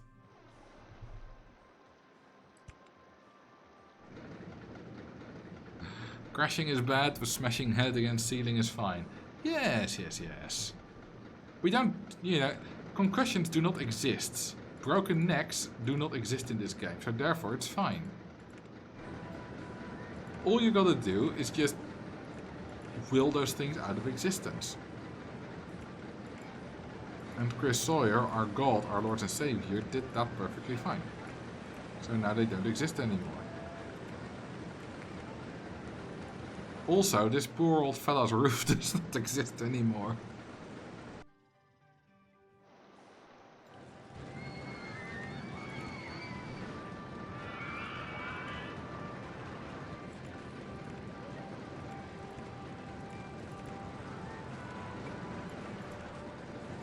I should put in some tunnel pieces, not for safety, just for fun.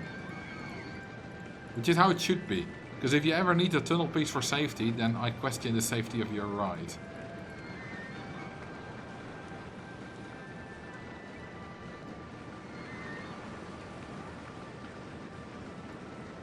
See those tombstones at the house? Dude already died. Nah, they're just his drowning victims.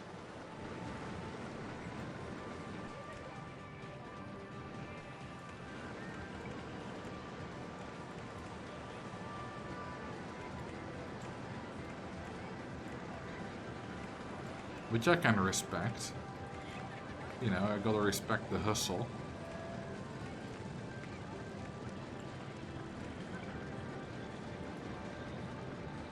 Tunnel pieces are better than netting, like that one water ride. Yes, don't remind me, that was very gory.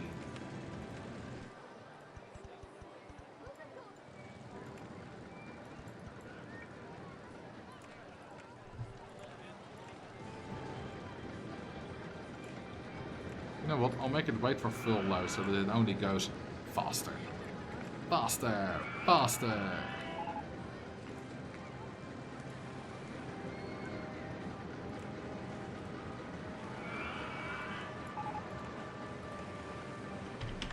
More apps! Damn, we have 19k already without having a loan.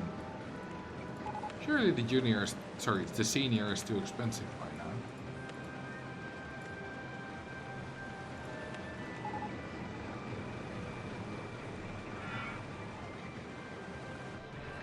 Still not, still 10. Well, I guess it's not quite 13 months old yet. By the way, I just missed it. Did you guys know that you can get the park window by clicking on the park fence? It's fun, isn't it? I learned that, well, by now quite a while ago, but you know, when I was in my second winter playing RCT, as a kid I never knew that. You can also of course get it by clicking that button or clicking on the entrance or pressing P. It all works.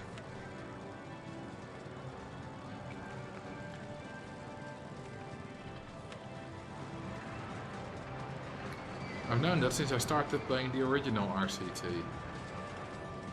Well done. You knew more, well maybe not more, but at least you knew things I didn't. Not that I was a very good RCT player back then. I could beat some scenarios and I could build some decently working coasters, but I wasn't good. I definitely couldn't beat Amity Airfield, although I'm not sure how much I've tried, because in Dutch, Amity Airfield is called Vredig Vliegveld, which means it's at the very end of challenging, which is at least a better position.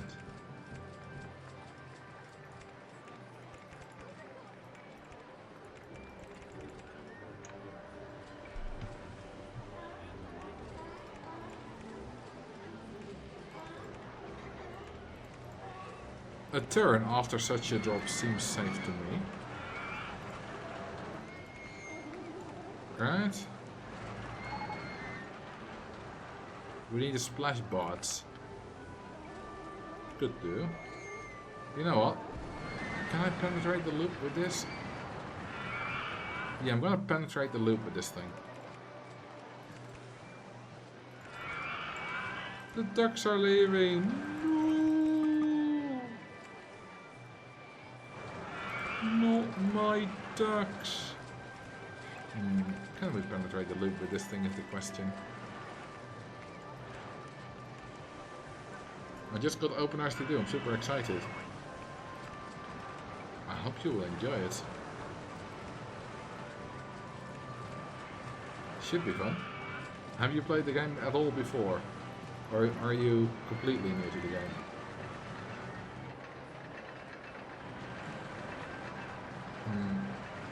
I think we may need to raise the lamp a bit.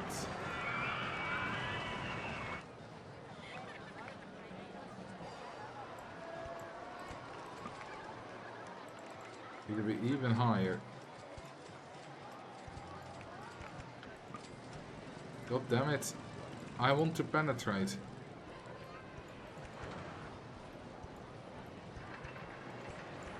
Yeah, baby. Now I should probably do that. Never played RCT before. Ooh, we got a new one, baby. One of us. One of us. Well, hopefully one of us. I never really got beyond the first few scenarios with RCT1 and even outright failed Katie's Dream World because I didn't really understand how park value worked at the time. That and the reluctance to use the coaster design tools. Although, to be fair, you don't really need custom rides to beat the game.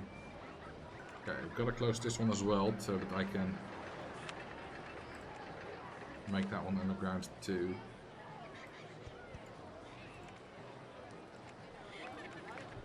There we go. I did get farther than Katie's Dreamland, but I definitely did not beat the game when I was a kid.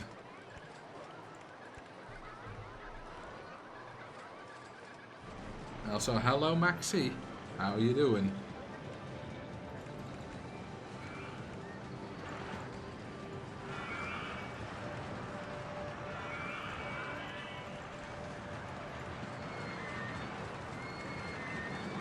Yeah, we do have guest drownings on the regular, which are the best part of the stream, you know. I get paid for every drown I guessed. Alright, you. Well, I'm very excited. We got a world record in speed skating yesterday.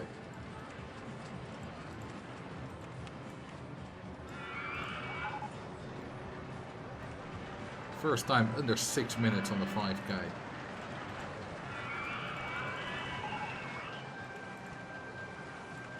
which is also the first time on average speed above 50 kilometers an hour.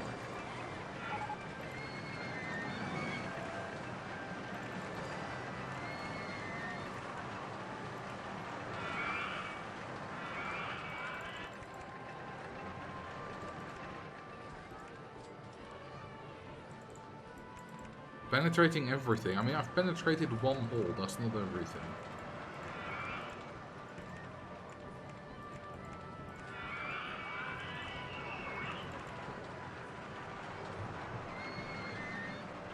I tried playing OpenRCT2 recently and played the scenario with a huge sci-fi city.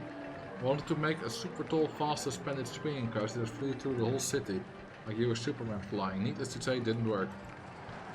Okay, but why didn't it work? You say the coaster is shitty? Or did you just give it excessive lateral G-forces? Because it's not a great coaster type, I'll give you that, but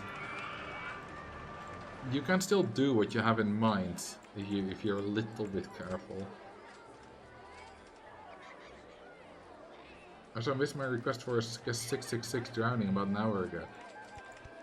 Did I?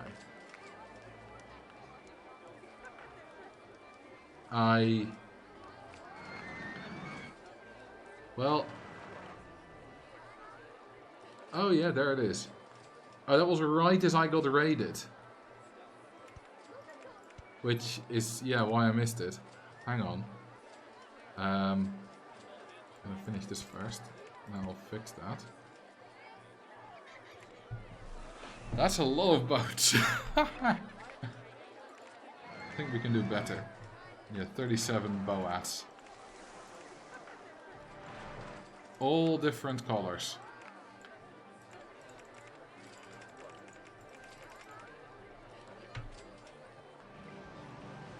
So let's see. Is 666 still alive?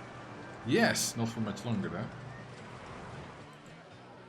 A good bye penetrated by a coaster sport.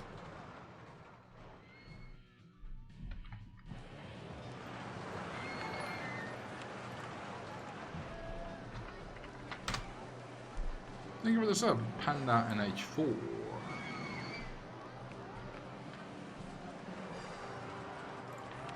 we should make this 20.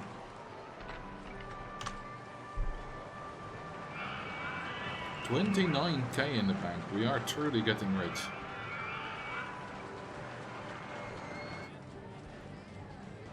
Is any ride too expensive?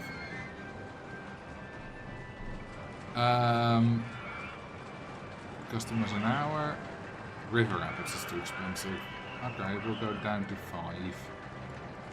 That'll do. Are we getting a penalty?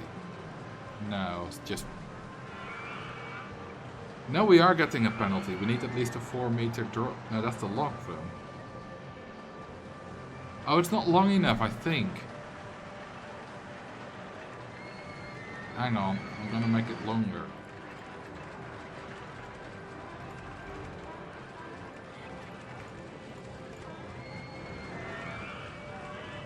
Because those stats were awfully low.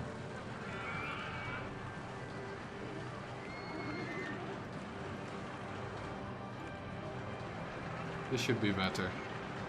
Didn't need much more, it was nearly long enough. Just found your channel. I remember playing RCT when it came out, and this is all great nostalgia. I found OpenRCT2 and I'm playing along. Well, welcome. Welcome to our little community. And welcome to the game that never dies. Which is a name I've just made up for it. But considering it's already 30 years old, well, not quite, but nearing there, I would say it's quite accurate. Although there are much older games like Tetris, which is more than 40 years old and it still has an active community. Is Tetris the oldest game that still has an active community? It's from 1984, right? So, are there older games that are still popular? And I don't mean that there's one guy in Idaho still playing it. Maybe chess. Chess not... Okay, it's a game, of course. But I mean video games.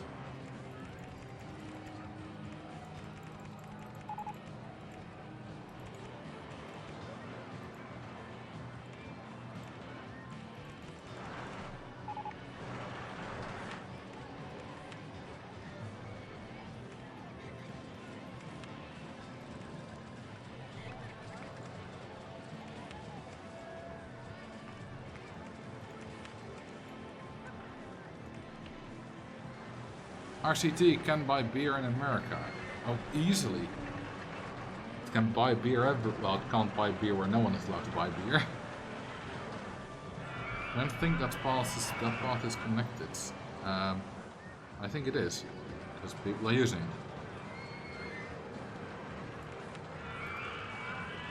I do want an extra connection though.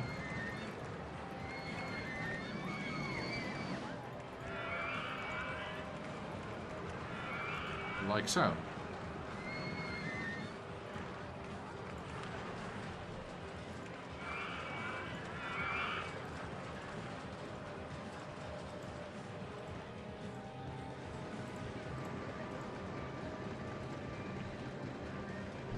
The SimCity games, the first one came out in '89. Well, Tetris is older.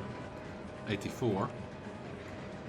And we literally just a few years ago got the whole saga of people, you know, Blue Scooty being the first one to beat Tetris, and then people setting high score world records and tournaments being big and such stuff like that. It only started a few years ago. That's very recent.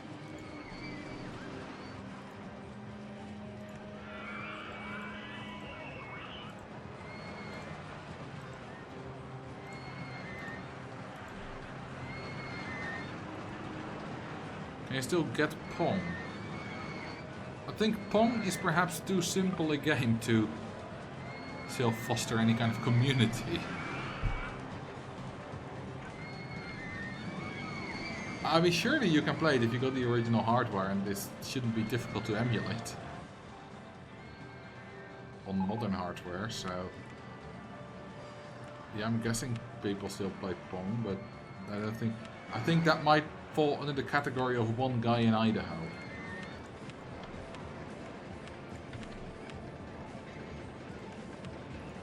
You know, I was exited about balloon stalls and then I never built one. Maybe we should change that.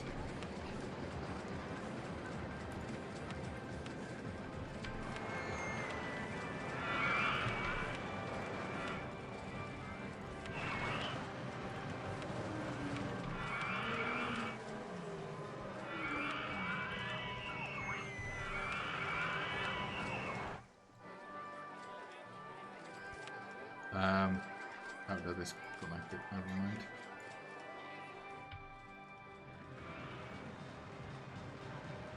Two guys in Idaho. Yeah, it's a multiplayer game. I don't think an AI existed in that game. I don't think games could have AIs yet when Pong was first built. Ah, we're done with our research. How stupid is that? It's a 5-year scenario, and you have done the entire research tree before the second year is done.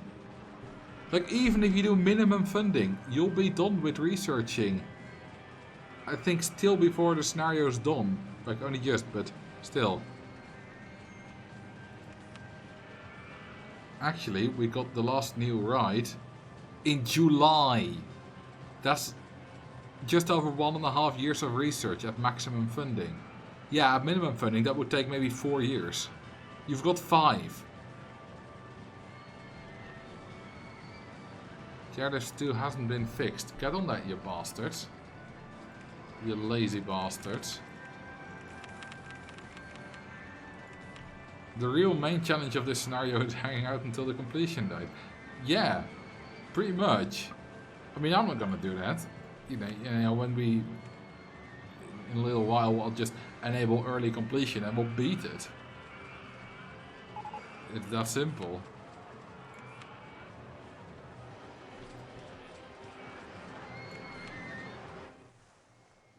You know what? I'm just gonna remove all the big trees. There we go. They are not gonna be of annoyance anymore.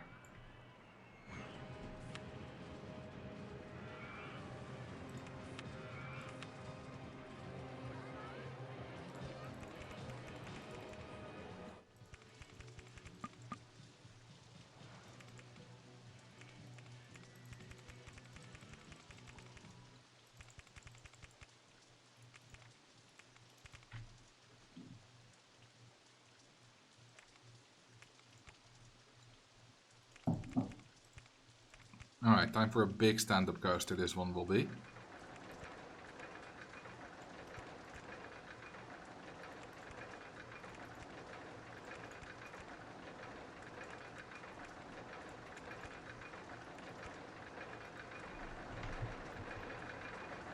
It is though, like, there's nothing wrong with needing to hang on a little bit after beating the scenario. That's sometimes part of the challenge, but with these it's extreme, because you'll beat the scenario by like the end of year 1, maybe year 2, and then you have another 3 years.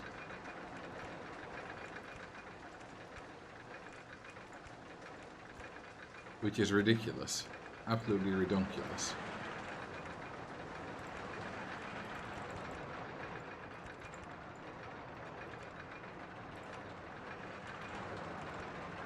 Can we do a loop here?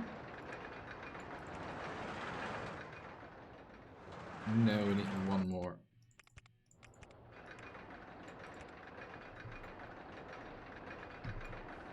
Evidently, environmental conscientiousness is not a key priority of this park. Well, maybe the park, but not of me anyway. A beautiful location for a park. I mean, there's still quite a few trees and oases left. I didn't destroy it all. I could. Can you buy land? Nope. Du kannst nicht Land kaufen. Mein Deutsch ist sehr gut.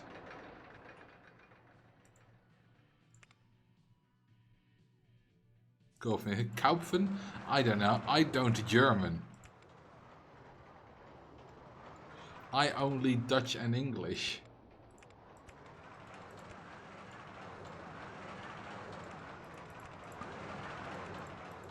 I wonder if I've bled too much speed to hit the next loop I want to hit.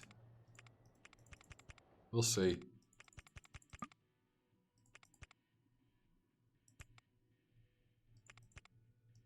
I think I'm not aligned prop. Well, no. Wait, what? This. What?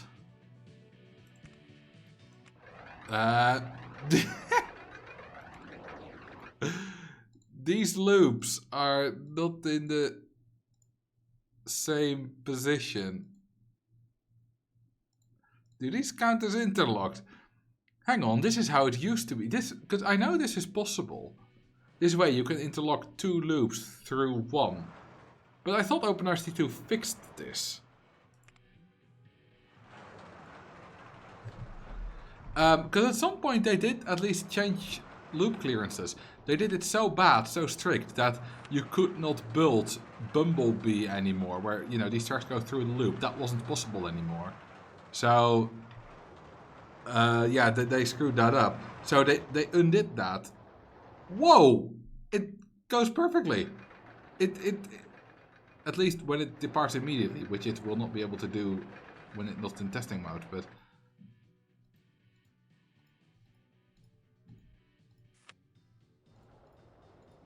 Okay, let's continue building.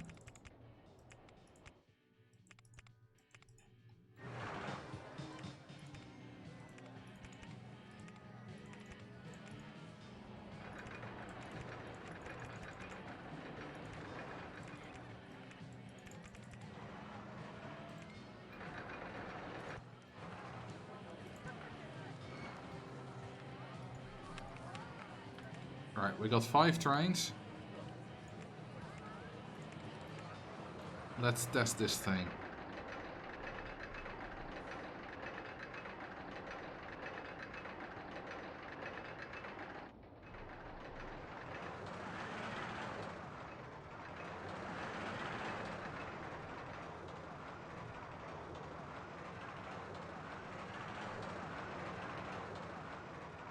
There's the first loop coming up.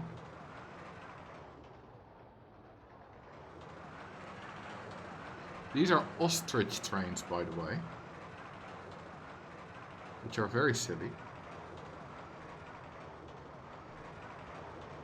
Yeah, due to the different chainlift speed, they don't line up quite as well.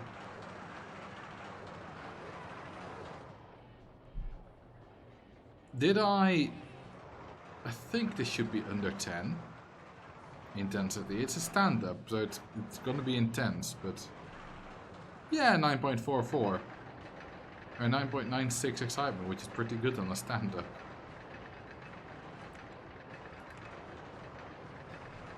And they evidently clip with the tracks going through the loop.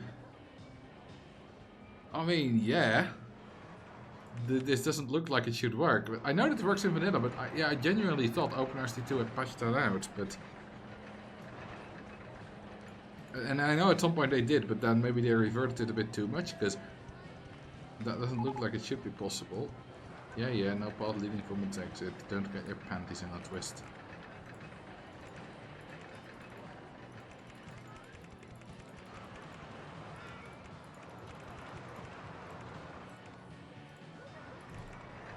There we go, nice and long queue woo line.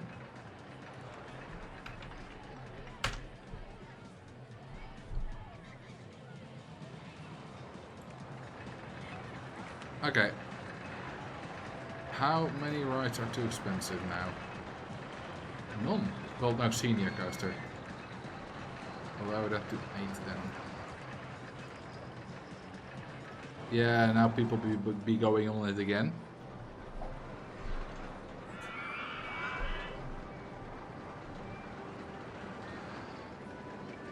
The slam down is stand-up and it's fine. Praise the coaster god Marcel. You mean praise the one who has spent many hours screwing about with stand-up coasters and had learned what it can do and what it can't.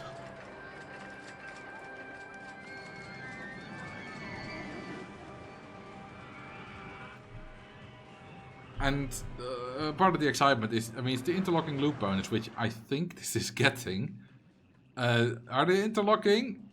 I guess they are. But also, a lot of scenery bonus, of course, which helps. Christ, it's popular. Which makes sense, because it's a new ride. And they're all going for that. I especially also did a lot of helix work on this ride, so it's only got 9 drops, which is not that much. And I went light on the G, so 3.3 Gs. Not all Gs are a bit high, I guess, so I didn't go too light on those. But the stand-up coaster, you can go a bit excessive on some stuff if you're very careful with the other stuff. For example, I've done 6 loops on one before, when basically making all the other stats as low as possible. But when you don't do that, you very quickly hit excessive intensity ratings. I mean, just for a second, eh? We'll turn on a little cheat. So, as a stand-up coaster, this thing has 9.44 excitement. What would the exact same ride have as a corkscrew coaster? Just 6.82 intensity. That's 2.5 less intensity. Well, slightly higher because the corkscrew trains would give another plus 10%, so it would be like 7.4 or something. What about as a twister coaster? 6.44 intensity. What about as a giga coaster? 6.14. As a spiral coaster.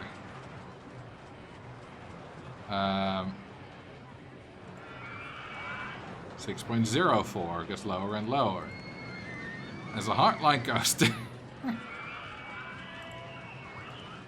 9.61, still under 10 with these stats.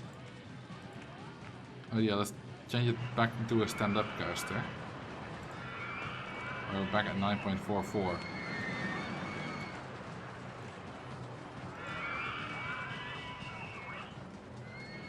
What about as an unknown ride 3A? Oh, then you just won't get any stats. Then this whole tab will just disappear.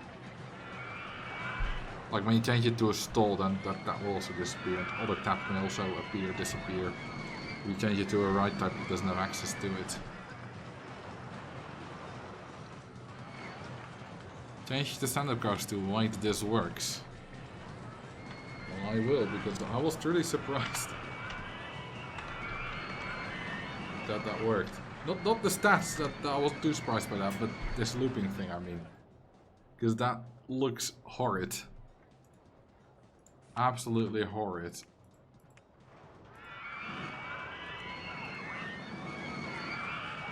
No, I don't want orange, that's a default. There we go, this is better.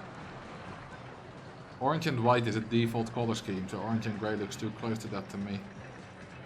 I don't like using default color schemes often, because it looks like you put no effort into it. Okay, what are the stats of this bastard? 6.76 excitement, that's very high for a logo de Flumo. And this one used to have 2.2 excitement, yeah, 4.6. It did indeed have a penalty. Could that crash? I would say yes, but they've already clipped through each other, so... And it was fine, so... It is possible for, like, if you build a certain way, like Helix is too close to different track, then it's possible for trains that happen to be synchronous there to collide, stall the coaster, and then eventually crash. Which is very hard to diagnose, because you will eventually get a crash. Like, the coaster will crash, you will get a notification. And then you have no idea why it crashed. Because there was not a breakdown. It's not a coaster that can, like, catch up to the previous train or anything. Or that can crash from leaving the track. And you're just left confused. Like, for example, if I would build over this track, like a helix that goes down, which I can't do here, but like if you get them like closer than 2 units together with something like this, then you can sometimes get them too close to each other and they clip and they crash, or clip and not actually crash, but at least stall. And then once one of the trains is stalled, the next train can crash into it. But it doesn't seem to be happening here, so for now we're fine. Well, maybe it just hasn't properly happened yet. Maybe they haven't properly synchronized yet.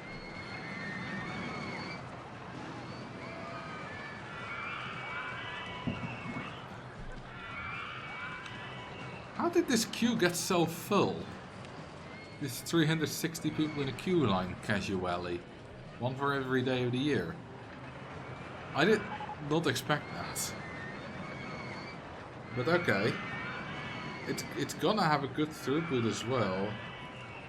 They were already on 3500.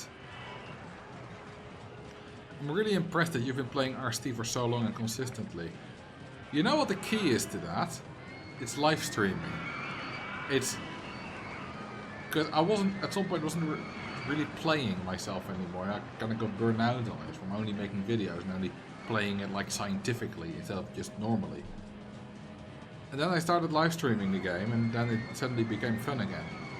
And sharing my playing with strangers and having them interact with me makes it a lot more fun, a lot more interesting. And on occasion, you guys have also given me like literal video ideas.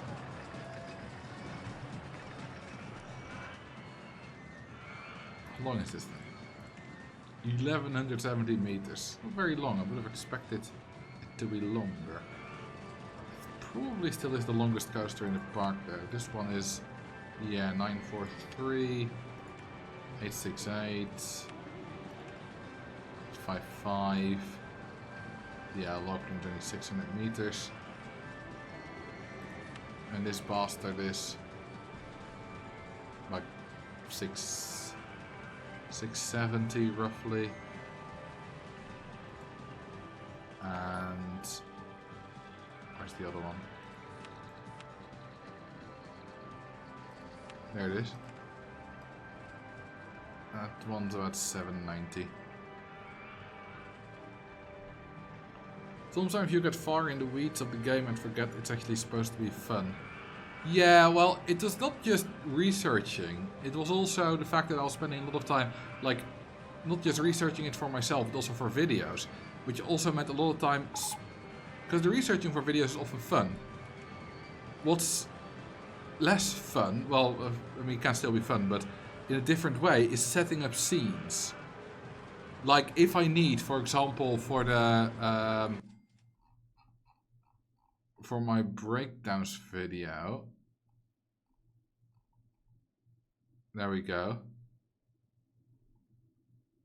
For example, yeah, safety cutout crash test. I did do this and test it also in vanilla, so you know, you spend some time doing that kind of stuff. Or like designing a hardline coaster safety cutout crash. Well, I didn't really design this because it just took it from a park that already existed. I'm looking for another save file where I... Yeah, this... No, that's just a bunch of merry-go-rounds.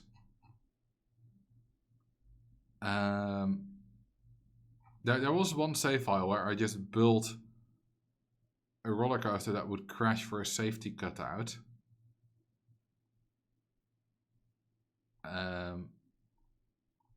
Let's see, can I find that? Breakdown during inspection. Booster check. Yeah, safety cutout crash example. I had to design this right specifically for the video so that it would both have the ability to crash when the safety cutout happens, which is happening right now, but also look good on screen so that I could catch this nicely in a shot. You know, that was also a thing. It doesn't just have to happen, it also has to look good in the video. You have to be able to clearly see everything. So I spent quite a while designing this roller coaster with all the timings to be perfect and such. Because not only does the timing have to be good for that to happen, and then it's going to get fixed, but then the timing also has to work for the next train to actually crash into this vehicle at high speed. Because if it crashes at the wrong time, it'll bump into it too slowly and not crash, which is not what I want to show in the video. Because in the video I want to show a crash due to a brakes failure. So there's a lot of things that go into making these things for videos, which is fine, you know, that is fun enough, but not if that's the only thing I do in the game. And that's, at some point, you know, 2019, 2020, that was the only thing I was doing. And that made the game no longer fun for me.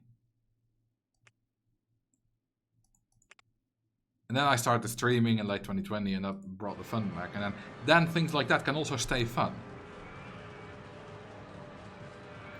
What would the new RCT need to keep the same style as RCT2?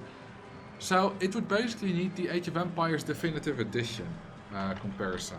Age of Empires Definitive Edition. Like that treatment. Basically, look at this.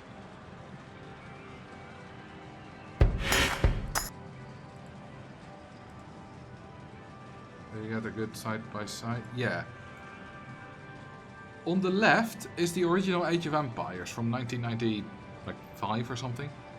On the right is the HD remaster, they've called Definitive Edition. And it's very clearly the exact same game. It's got the same style. It looks good enough. Like it looks different. It looks the same, just a lot better. And that's what it would take, right? You can very much keep the same Roller Coaster Tycoon 1 and 2 style, but still make it more high resolution, make it HD. And of course, Definitive Edition added a whole host of new things, like new units, new technologies, new civilizations, new missions, new campaigns, new everything. And that's kind of what Roller Coaster Tycoon 2 could use as well, right? Do a whole Definitive Edition thing, give us all access to all kinds of cheats and such and hacks that OpenRCT2 does. Include a lot of new coaster types, like make all the limits higher as OpenRCT2 has done. Which is kind of what OpenRCT2 is attempting with open graphics anyway. But the nice thing about a Definitive Edition, right, is that it's an official thing. Because OpenRCT2 is only so big. It's great, but it's only so big. While it's kind of universal right now, there would of course still be a lot bigger popularity boost if Atari would come out with, hey, we have definitive edition now, get it. That would be a massive boost for popularity, and that's why I would like that. Of course, the clashing with OpenRCT2 would be difficult, because which kind of becomes the main one is then the question. Especially if Definitive Edition does not have as easy access to cheats and such as OpenRCT2 has.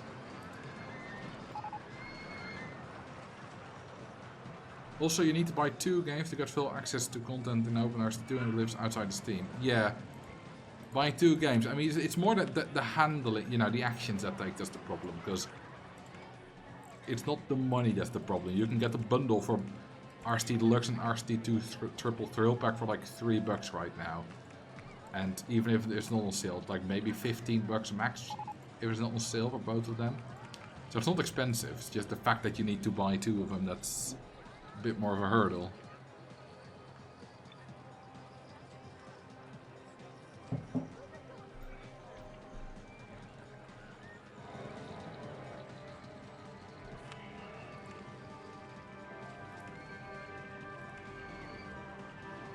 There, we have quite a few ride types available, yet we were still so done with researching so early. That means that we didn't really unlock many new rides. We just had a lot available at the start. It's such a weird research tree. Absolutely bizarre, this scenario. I don't understand it. It makes no sense. Also, we're still not halfway, right? I'm more than halfway done filling up this park. And I'm building quite slowly, you know, we've spent some time distracted as well. Yet we're still not halfway the time of this scenario. We've got a month left until we're halfway.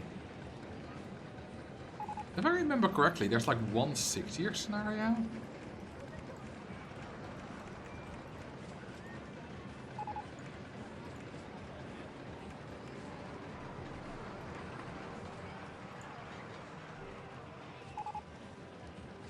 Park with the best custom designed rides. Cool. Wasn't one of the... Hang on. Big Belgium, year 5. Great Adventure 5. Yeah, Six Flags Holland. Bill Jones, Six Flags Holland. Year 6. I believe that is the longest scenario in the game. I mean, there are others that you can take longer for. Like, I took 15 years once to beat Extreme Heights, but that doesn't have a deadline. So it's variable. It is year 4, year 5. How about these? 4, nothing, 4, nothing, nothing. Year 3. I don't think a single one in RCT1 has a year 4, sorry, year 4 it does, but year 5 goal. 5 years only came in the expansions of RCT2, which are shite. I mean, I'm still glad they exist, it's better than nothing, but they could have been so much better. And that's the thing. No merry-go-round. Yeah, no, the closest thing we have is a circus. Not in terms of functionality, but in the way that it's kind of got the same shape. The closest thing we actually have to a merry-go-round is, I guess, the observation tower. Because it's round, and if you are merry, then you are merry and you go round. Maybe also the Ferris wheel, because it's basically just a merry-go-round on its side. Although luckily you are not on your side, that would be uncomfortable. Although, depending, being on your side would just mean lying down on your side, which would not be too bad. You can just lie down in one of these cherry things. So yeah, no, I would totally ride a sideways Ferris wheel. Or at least a Ferris wheel where I'm sideways oriented.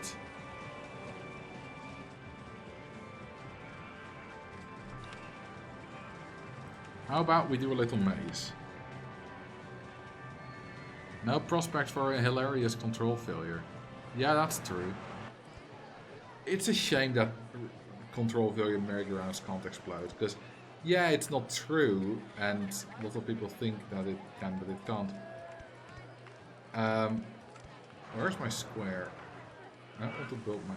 There we go. But it would have been hilarious if it actually could, and you actually had to be careful with that, you know. You would get the breakdown, and then 5 minutes later, suddenly a kaboom. If it didn't get fixed yet. Would have loved that, but unfortunately, that's not how it works.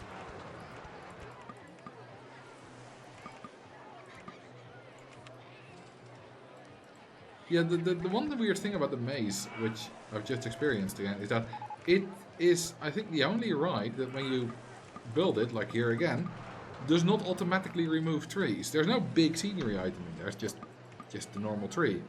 Like paths and other rides will all demolish that if you try to build it through it, but mazes won't. Which is odd.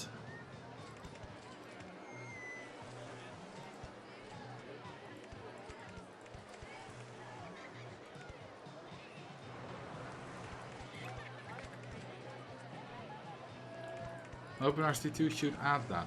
I don't know if that's feasible because I know about the mazes is that they're ass in the code. Very often it's like, oh, this works, but mazes are broken now.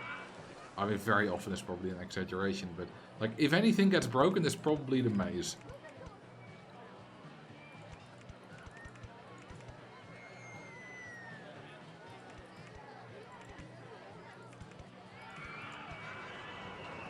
With exploding merry-go-rounds. I mean, that's maybe a plugin could do that. I do not think that should be an actual feature.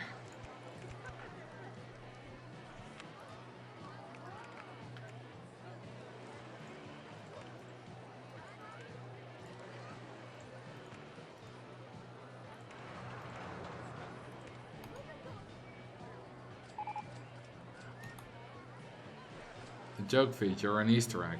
Maybe if you give it like a name, a certain name, then that will make it work or something like that.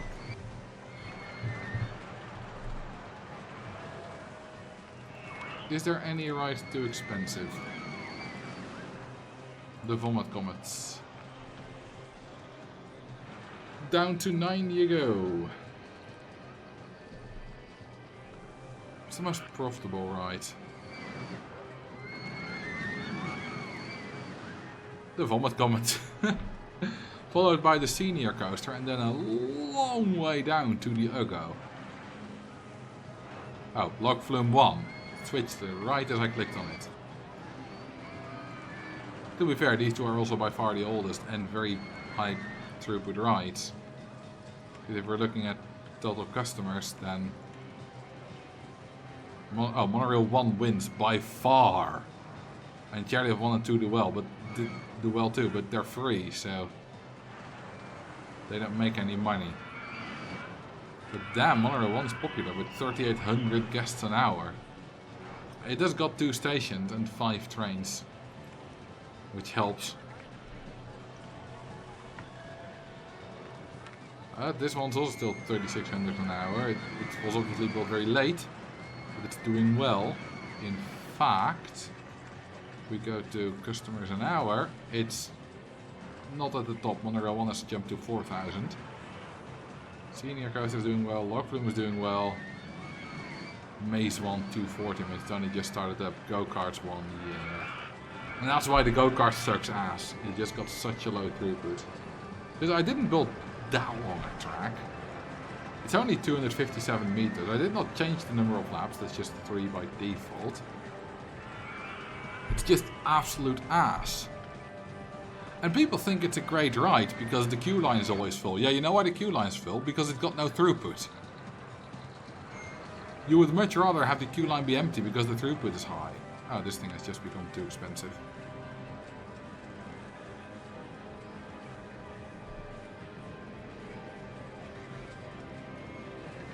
How about this one?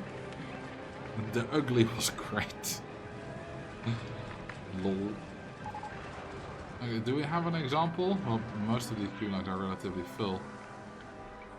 Well, this one has currently an empty queue line. Yet it's doing 800 an hour. So, if you look at this empty queue line and this full queue line, it looks like the go-kart is much more popular. But the go-kart is doing less than half the number of guests an hour. It's a massive difference.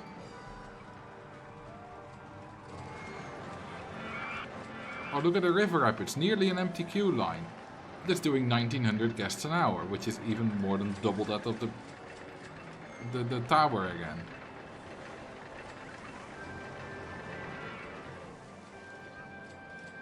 The log flume is filled up, which is 3000 an hour. That's ridiculous.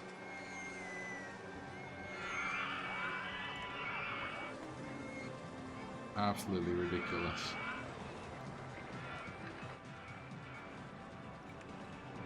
Well, let's beat this scenario, shall we? Options. Enable early scenario. Or you know what? I'm not gonna do that. I'm just gonna fast forward until the end of time. Let's see how much money we make. And advertise a bit more. Also, be careful with rides becoming too expensive. Let's see if one's gotten too expensive now. Nope.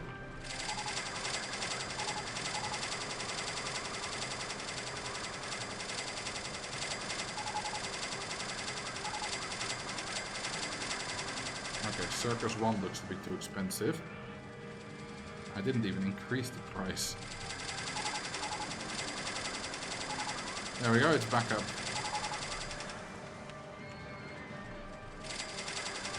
Oh, the ugly is now too expensive. Yeah, who wants to pay good money to be ugly? And it's back up.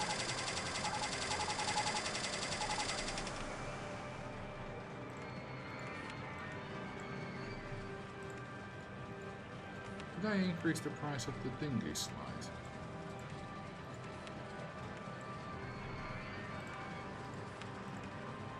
I did.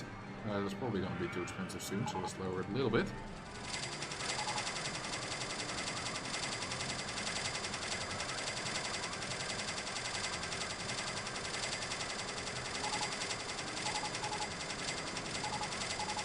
And the other, they all seem to be fine for now.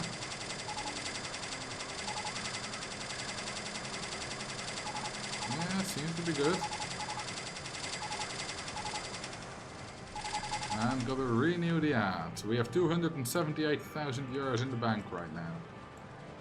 Which is kind of insane. And we're nearing 4,000 guests. I always find it a little funny thinking of an ad campaigns for unnamed rides. Come ride Giga Coaster. Come ride Giga Coaster. Although it would be come ride Giga Coaster 1. Which, yeah. Bit weird, but then again, if a real live theme park would do that, it would be interesting because it's unique. The automatic sorting that this does every so often makes it really easy to keep track of which rides are going down in popularity because they're too expensive. I don't have to sort myself, it just does that for me.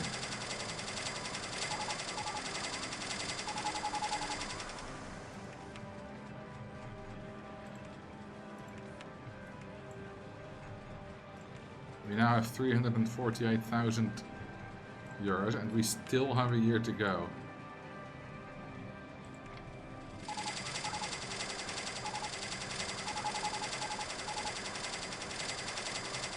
Actually ridiculous. I'm surprised that none of these rides are becoming too expensive. Guess I did a good job at pricing them. Surely at some point one is gonna drop down to 0 guests.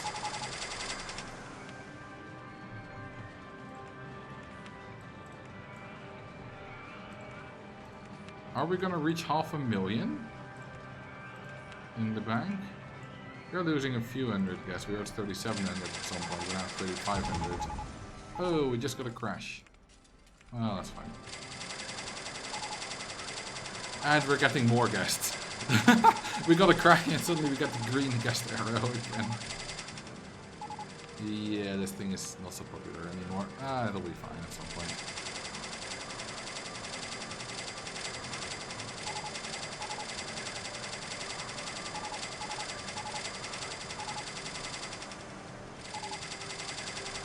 Oh, the dinghy slide's too expensive, it looks like. Down to 6 you go.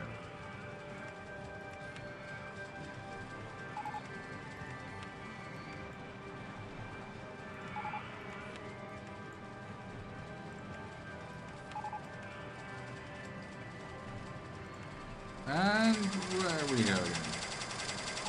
We're gonna fall just short of 500,000, I think. Well, no, we're gonna make it actually. We're on a consistent like 23, 22, 23, 25k a month. That's pretty good. And we are currently on more than 500,000 in the bank. Park value has gone down quite a lot because the rides are getting older. You can see all the ass spikes here. Whatever that is. Seriously, what is this? How did we... Oh, is that when it rained and we saw a lot of umbrellas or something? Okay, we beat it. Is it? I don't... September? Yeah, that was in September. That's when it rained. We suddenly made nearly 8,000 from umbrellas. I wonder how much 500,000 is in whoa. Let's have a look. That makes absolutely no sense for anyone who wasn't here last stream. But in whoa, it is... Hang on. 3.7 billion. Whoa.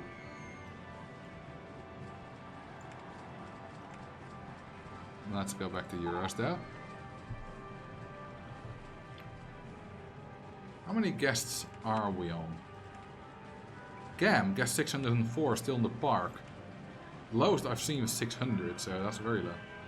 Oh, we've gone past guest 10,000.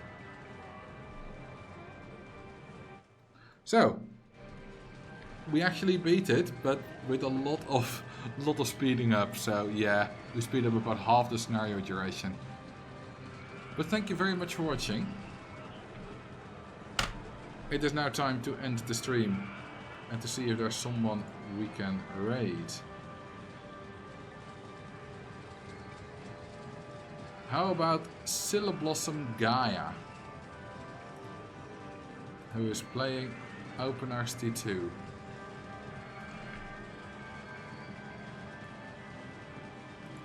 Well, hang on, let's first do a simple test. Now I seem to be able to... can comment. Sometimes it's been happening that I've rated people before and then it's like, you can't comment unless you've got like, you're subscribed or something, or followed. Which is, I get it, sometimes it's anti-spam measure, but still, it's annoying if you do that to someone you rate and they have that. Anyway, they don't seem to have that, and thus I got it wrong, but I don't think they have it. We'll rate Blossom Gaia. I thank you very much for watching. I'll see you again on Wednesday. And I bid thee a good and a bye.